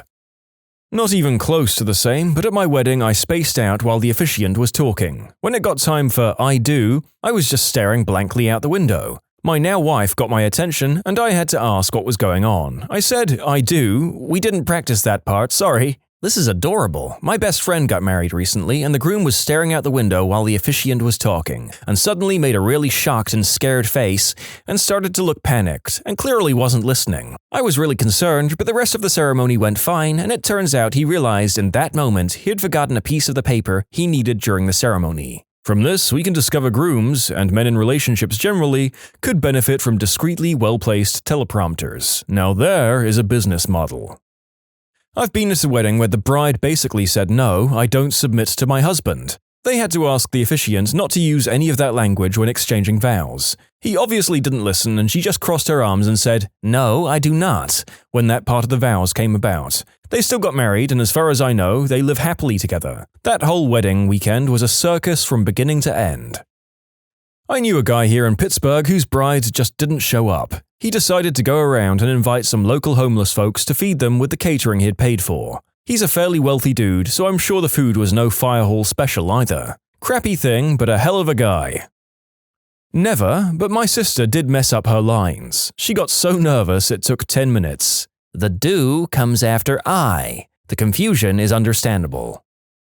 Pretty close. My ex-father-in-law, a retired judge, was officiant at a friend's wedding. They wrote their own vows and didn't run them by him beforehand, but I can't remember exactly how they went. It was something like, "With me, you will never be alone. Together, you need not fear sickness or loss. I won't ever leave your side." When they were done, he said, "I'm sorry, I can't accept those vows. Legally speaking, I need a clear and affirmative statement of consent from both of you. And you phrased everything as a negative. Do you want to be married? Please answer in a clear, articulated statement of affirmative consent." They both said, "I do," and had a little laugh, and that was that. They were married.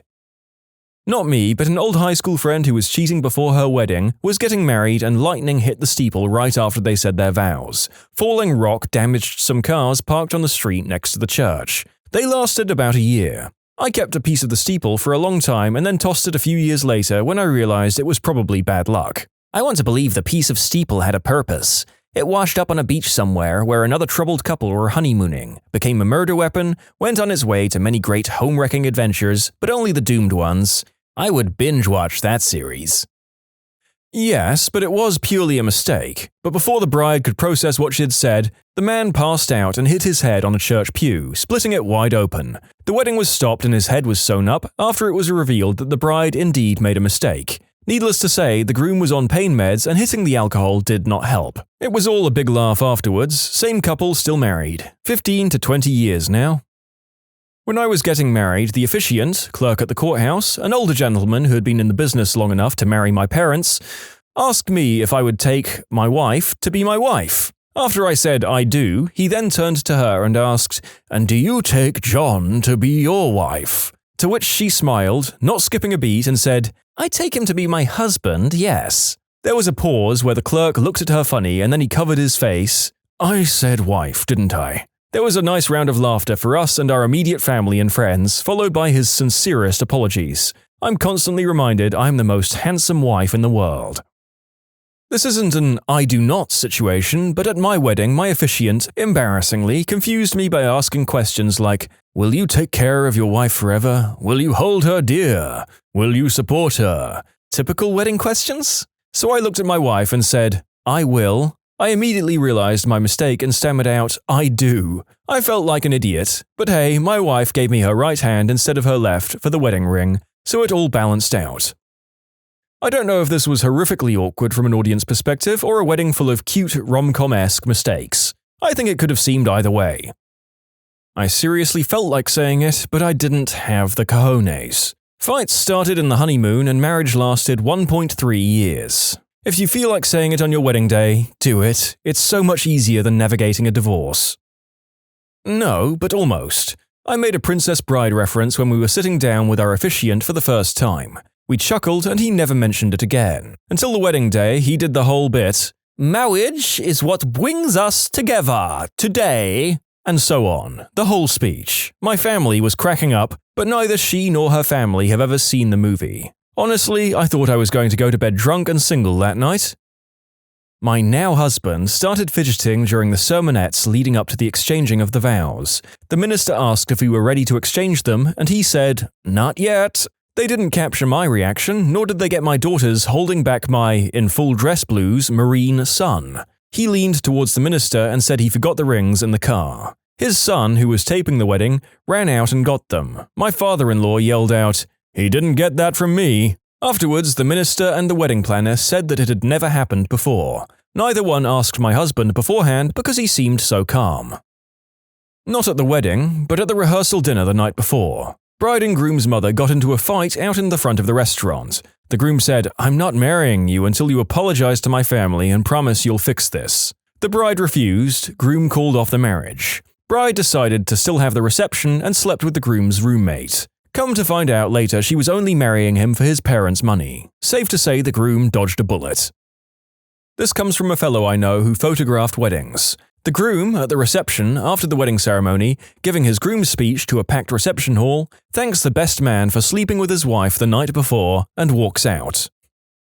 I was in a wedding party that got super close to derailing. We coordinated a meet-up before the ceremony for wedding pictures near some train tracks in an unfamiliar city. The groom didn't do the best job of communicating to the bride the actual location, causing the bride's side to be late. This sent the bride into a fit of rage, saying such colourful phrases as, "You always do this, I hate you," to, "I'm calling off the fricking wedding." This made for an incredibly awkward first look, mind you. While the bride was screaming bloody murder, the groom was off in the distance with his head down and back turned to us. Within moments, I got a text from him stating that he'd just adjusted his fantasy football lineup and was good to go. Pictures commenced and the wedding went off with a few more major hitches, including the bride crying and almost backing out moments before the walk. They expect their first child soon.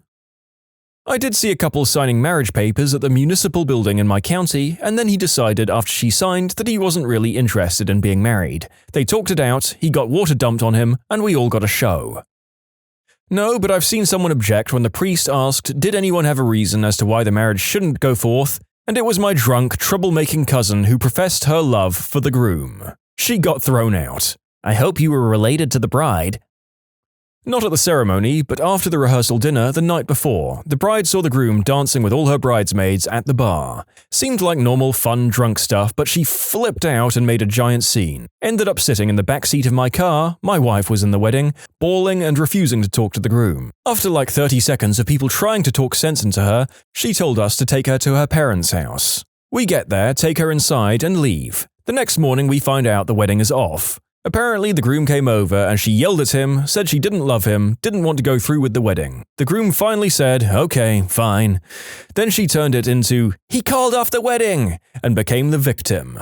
She ended up keeping the gigantic ring, going on the expensive honeymoon with a friend, while her parents had to eat the cost of the ceremony and reception because it was too late to cancel. Rumors were it was around $50K. That afternoon, they brought around pieces of the wedding cake to everyone so it wouldn't go to waste. Our read on it was the bride never wanted to go through with it and this was her way out. I knew none of these people, so for me it was like watching a Jerry Springer episode. Me and another guy who no one knew just sat back and watched it all unfold, going, "This is awesome." The worst/best I've seen in person was a bride saying, "I need a minute," leaving and then coming back a minute later to say "I do." I was thoroughly confused, but it turns out she had been engaged before, and that man had died in a violent accident, and some memories came flooding back. My husband said, "Do I have to?" when he was asked to say his vows. The judge said, "Do it or you aren't getting married today." He did it. My husband thinks he's funny. He's not. During the rehearsal dinner, I said, "I yabba dabba doo." I was at a destination wedding where the bride called it off the night before. It was an awkward vacation for the two families for the rest of the week. One of the resort guests, not related to the wedding, wrote about it in their TripAdvisor review. I used to be a bartender and once had a rehearsal dinner where the groom found out that his younger brother, also a groomsman, had lost his virginity to the bride-to-be. The details of when the act had happened never made it to me, and despite my best detective work, I was never able to figure out whether or not the wedding actually went through. In my 16 years as a wedding photographer, I never had a "I don't" moment, but I did see many grooms and brides show up extremely late and very drunk. I had a lesbian couple break up on their honeymoon because one of them fooled around with the masseuse, and I had two couples break up the day before the wedding for cheating, and one bride that stumbled down the aisle after taking 3 Xanax with champagne. There are so many more. Oh, the stories I could tell. What's the worst case of helicopter parents that you've ever seen? I had a friend in middle or high school who was a Chinese girl adopted by an old white couple who were super weird and overprotective. Some of the things I remember about her parents: Mum volunteered at whatever school we were at and would sit with us at lunch to make sure her daughter was eating. They drove a minivan and made her sit in a car seat in the very back row until like freshman year of high school. Anytime someone praised them for raising such a good daughter, they would laugh and say, "She's not our daughter, she's adopted." They wouldn't let her ride the school bus, join any clubs, or hang out with anyone after school. When she got her driver's license, the dad brought light sticks, like air traffic controller sticks. Anytime she left the house, he would stand in the street with his light sticks and blocked traffic so that people wouldn't hit her as she backed out of the driveway. It was hilarious to watch, but she was completely mortified. This one broke my heart. My little brother is adopted, and I've lost my crap at people who've tried to say he's not my brother. I can't imagine ever feeling or thinking that way myself. That poor girl. People like that have no place adopting. The light sticks bit is hilarious, though. I had a friend growing up whose mother was very protective. The father, not so much, but she was so bad that my parents called her Mama Hawk. I invited him to my 10th birthday party, which was at a laser tag place. His mum came, which was fine, but then while we were playing laser tag, she stood with him the whole time. Didn't play, just stayed by him. Really? What was she protecting him from? He turned out surprisingly normal and now lives 1,000+ miles away from her. I'm not sure how she deals with that. She probably thanks her lucky stars every night that he grew up a fine, well-adjusted young man living on his own, all because she boldly protected him from those deadly, deadly lasers. My friend wasn't allowed to use scissors until he was in high school. His parents were insane. You should have seen their reaction when he joined the army. The army? Are you fricking insane? Do you want to live in constant fear? Do you want to have some psycho drill sergeant hovering over you and controlling your every fricking move? No, Mom, that's why I'm leaving home and joining the army. I can imagine that there aren't many harsher forms of rebellion for a child of helicopter parents than leaving to an organization where you're both placed in harm's way and often completely cut off from contact. Hopefully that kid established some boundaries afterwards. Had a roommate freshman year whose mother called every day and stayed the first whole week of school. Alright.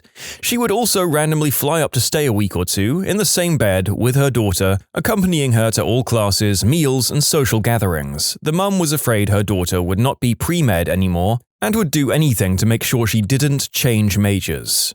I think what made this an extreme story was the fact that her mum flew in multiple times in 1 year and called every day all the way from India to the US. I work at a university. We had a parent get worried because he had not contacted her in a while and wasn't taking her calls. We tracked him down and it turned out he was just ignoring her because she called multiple times a day and was driving him crazy. I was a resident assistant in college and received a call at 3 in the morning to do a wellness check on a resident. We lived in the townhouses and it was winter, so I had to bundle up and started trudging through the snow. I'm 3/4 of the way there when I get another call canceling the wellness check. The kid's mom was worried that he wasn't answering her calls. Turns out he was asleep at 3 in the morning. I was a charge nurse in a substance and alcohol rehab, and this 19-year-old kid was admitted for smack detox and treatment. His mum wanted to be there for the entire admission process, which isn't out of the ordinary for families. However, after the kid was admitted and shown to his room, his mum wouldn't leave. Detox patients would get assessments every 2 to 4 hours and were asked a series of questions to determine if they would need medication for withdrawal. His mother answered all his questions for him, and at the end of the assessment was like, he'll take 10 milligrams of Valium for his anxiety, all while this kid lay in bed watching TV. In this particular rehab, visitors, cell phones, and laptops were allowed, so we couldn't tell her to leave until visiting hours were over. That time arrives and you guessed it, she's still there. As the charge nurse, I had the honor of asking her to leave. Mum looked at me legitimately confused and replied, "I have to leave? I was going to stay here with my son. There are 2 beds in his room, so I didn't think it was a problem." I then explained to his mum that the second bed needed to be kept open for another potential admission. Then I was yelled at for not providing her son with a private room and that this guy in the admissions department said she could stay throughout her son's detox and treatment. I told her patients weren't allowed to have overnight guests. She was appalled because she thought that because she was the mother that she fit into some kind of loophole or something. After she left, she visited every day and stayed from the beginning of visiting hours to the end. When she wasn't there, her son was on the phone with her. Needless to say, this kid relapsed immediately after he finished treatment. In conclusion, Enabler Mother actually wanted to stay in her adult son's room while he was in rehab. Jesus, that poor kid. If that was my mum, I'd use substances too. This makes me feel sad. She probably just wanted her son to get better. I mean, she was going about it in an insane way, but I don't even know what I would do if my son was in that situation. Newly enrolled freshman in college, and the poor kid's mum would come to the school and walk with him through the cafeteria line, picking out what she thought he should be eating. She did this for all 3 meals. Poor guy was so embarrassed. Freshman move-in day 1, I hung out, ate, roamed around, went to a soccer game, and went home. 3 days later, my daughter calls me. "Oh my God, Mom, there are still parents here." She was horrified. I was too. My mum once got a job application for me, filled it out, signed it, submitted it, got it back, emailed them confirming that I'd take it, then she told me she'd picked up the application for me. So that. She's done far more embarrassing and helicopter-y things, but I don't want anyone recognizing me, so that's all for now. I actually forgot about a worse case than this while writing. A girl that was a year below me in high school ended up going to the same community college as me. Her mum sits outside of all her classes listening in. She also makes her daughter dress the same as her and wear the same hairstyle. Her daughter is legitimately brainwashed. She doesn't have any friends because everyone is too creeped out by the situation, and her mother probably wouldn't allow it anyways. I wish I could help her somehow, but there isn't really a CPS for young adults who are brainwashed. I find it amusing that the term in English is helicopter parents. I guess it's about how they hover over you. In Sweden, we call it curling parents, as in the sport curling. It's a reference to the players with the brooms who sweep the way for the curling rock. In this analogy, the child is the curling rock and the parents are sweeping the path for them through life. We refer to the ones who remove all obstacles for their kids as snowplow parents. Usually, snowplow and helicopters are one and the same, but not always. Friends with a girl in elementary school who had parents who wouldn't let her watch PG movies at the age of 12, even with parental guidance. She wasn't allowed to come over to my house because I mentioned my favorite movie at the time to them and it wasn't G-rated. She nearly drowned at the beach a couple of years ago getting caught in a riptide, suffered permanent brain damage from a lack of oxygen. Her parents now have the forever child that they always wanted. I worked with a mother who didn't want her adult son with autism to ride the bus because she was afraid that child predators might get him. Like, lady, there are valid reasons to be concerned about your 21-year-old son riding the bus, but those guys aren't one of them.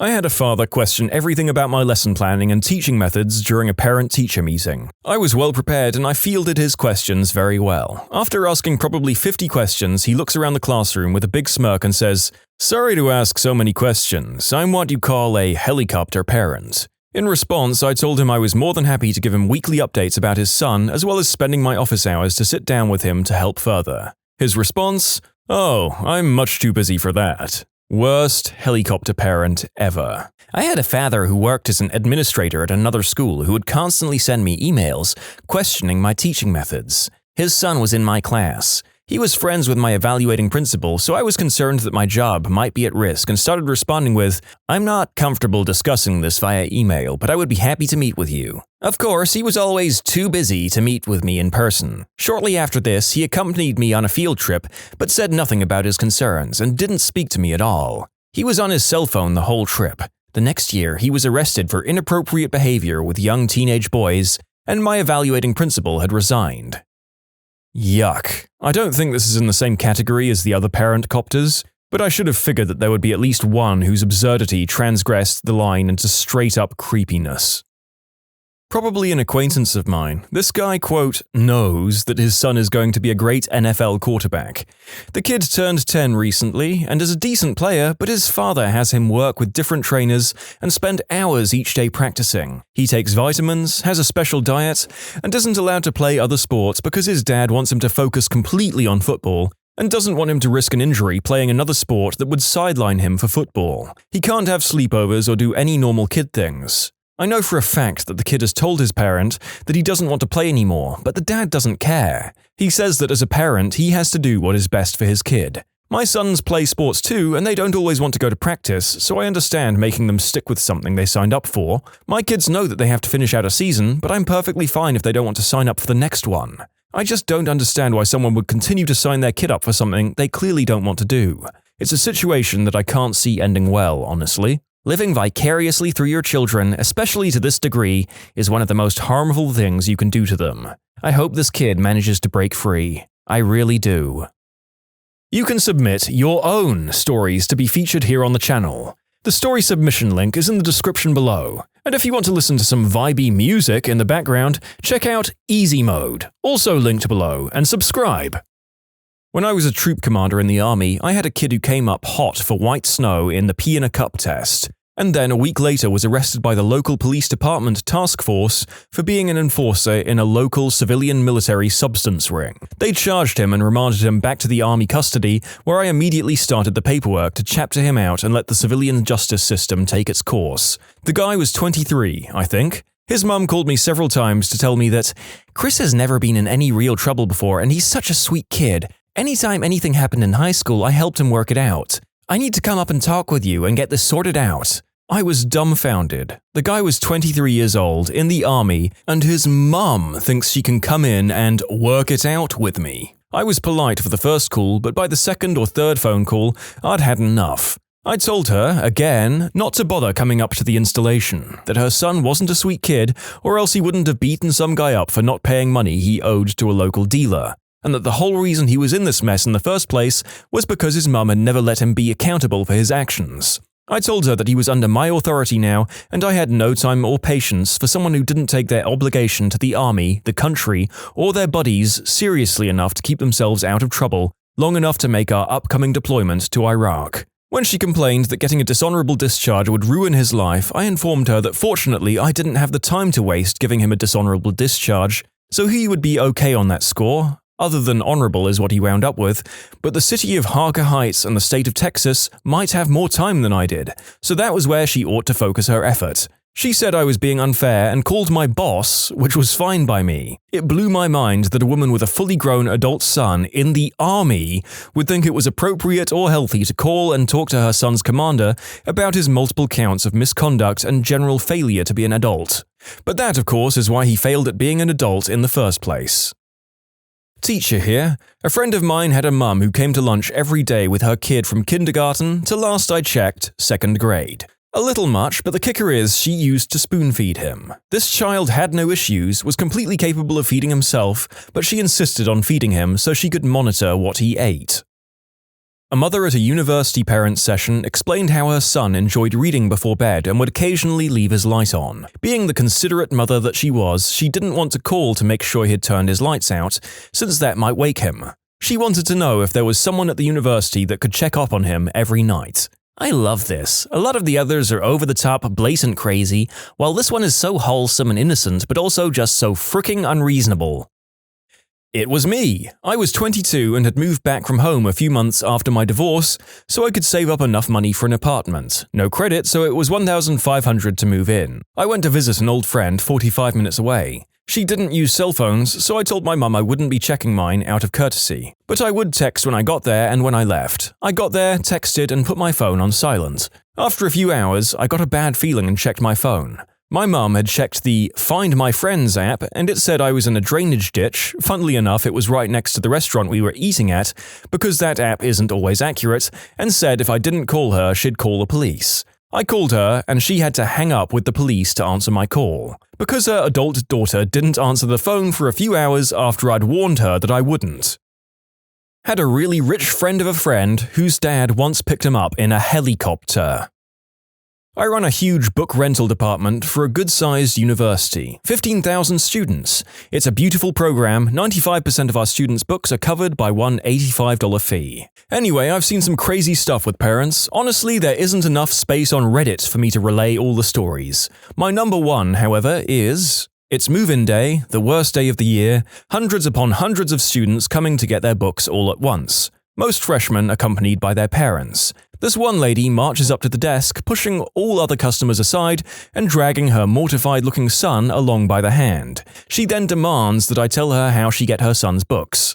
I tell her the best way for your son to get his books is to use his class schedule and go find them himself, as he'll need to do this every semester moving forward. The aisles are alphabetical, and the courses arranged numerically once you find the right aisle. She tells me that she doesn't believe her son is capable of doing that. Now, at the time, I didn't expect to be staying as the manager of the department or employed by the university, so with nothing to lose, I said, "Then your son isn't capable of succeeding in college." And she lost it. Absolutely started flipping out, screaming that I called her son stupid. After her rage, I said, "I'm sorry, ma'am, but you're the one who suggested to me that your son is incapable of using the alphabet and numbers to perform a simple matching task.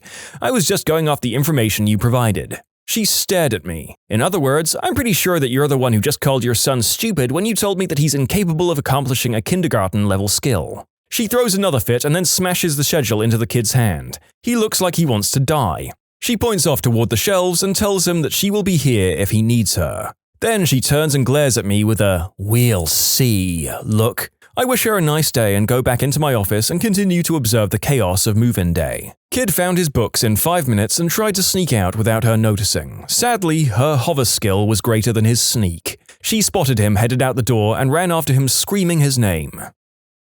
I worked at IT at my college, and the number of mums I got to tee off made my day. I would literally get hundreds of calls on big registration days or the first weeks of classes asking how they log into our system to check their sons' and daughters' grades. I would have to explain, you can't. And when they demanded me to give them their sons' or daughters' passwords so they could get in or reset the password, I would explain FERPA laws to them. Seriously, they just need to let their children learn on their own. If they make a mistake, they can learn from it. Was a TA once. The best is, have you tried talking to your kids in the least snarky tone of voice you can muster? Your child is a legal adult now and has their own privacy. We can't violate it by giving away personal information. Have you tried asking your son or daughter about their grades or assignments?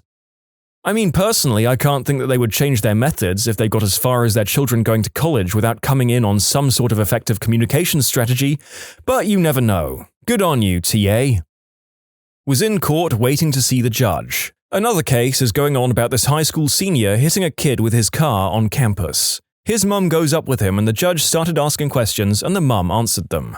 The judge politely told her he'd like to hear from the son and she agreed. The boy started to explain what happened when she immediately cut him off, told him he was telling it wrong. She begins talking again and the judge, visibly annoyed now, asks her if she was there. "No, but I know what happened," she assured him. When the judge told her multiple witnesses claim that's not what happened, she called them liars who were just out to attack her boy. She continued to argue with everything the judge said, until he finally had enough of this woman interrupting him and had her removed.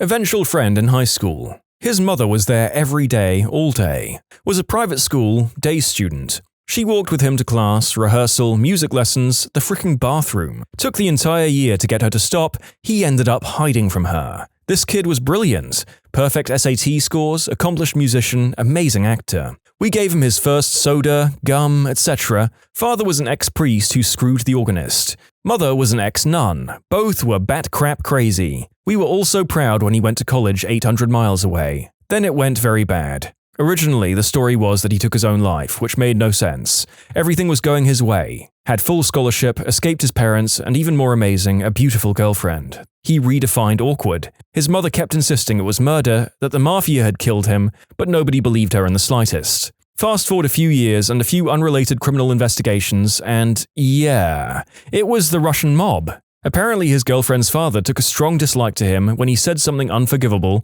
Again, he redefined awkward, and had him killed. Well, that got dark fast. I think that's the first legitimate time I've heard someone actually get killed by the mob. I know, right? Been years and the absurdity hasn't waned.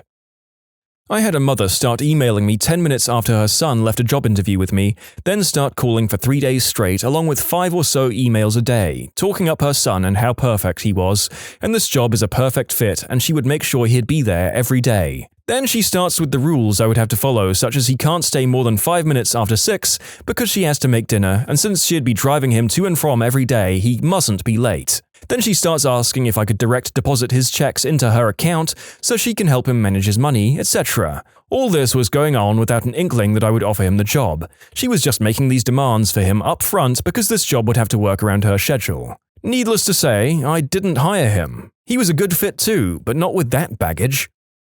For about a year or so, I took my daughter to an anxiety clinic to help her deal with a phobia she had developed. A certain amount of the therapy involved parents, or whoever had bought the kid, working with the child. The rest of the time, the parents hung out, waiting for their kids to finish the rest of the session, where the kids went elsewhere. One kid, Robert, had general anxiety, more or less. He'd quite clearly gotten it from his mother, who was a bit of a basket case, and would do stuff like staying up all night redoing his homework so it would be done right. That poor kid. I'd arranged to play golf with a few mates when we were all around 18. One guy gets driven to the course by his mum, but rather than just being dropped off, she parked the car and decided to wait with us until it was our turn to tee off the first hole. And then she decides that she had better stay and walk with us for the entire 4+ hours of golf. A guy in the next group sees what's going on and intervenes, saying, "Hey lady, non-players are not permitted on the course, so you'd better just go home and let your son play golf with his buddies in peace." Oh, I bet that went over real well with her. The real MVP. When you subscribe, make sure to hit the bell to turn on notifications. Put the playlist on in the background to finish listening to all the stories, or if you want some vibey music to put on in the background, check out easymode. If you like Am I the Genius, give Am I the Jerk a shot. Everything linked in the description.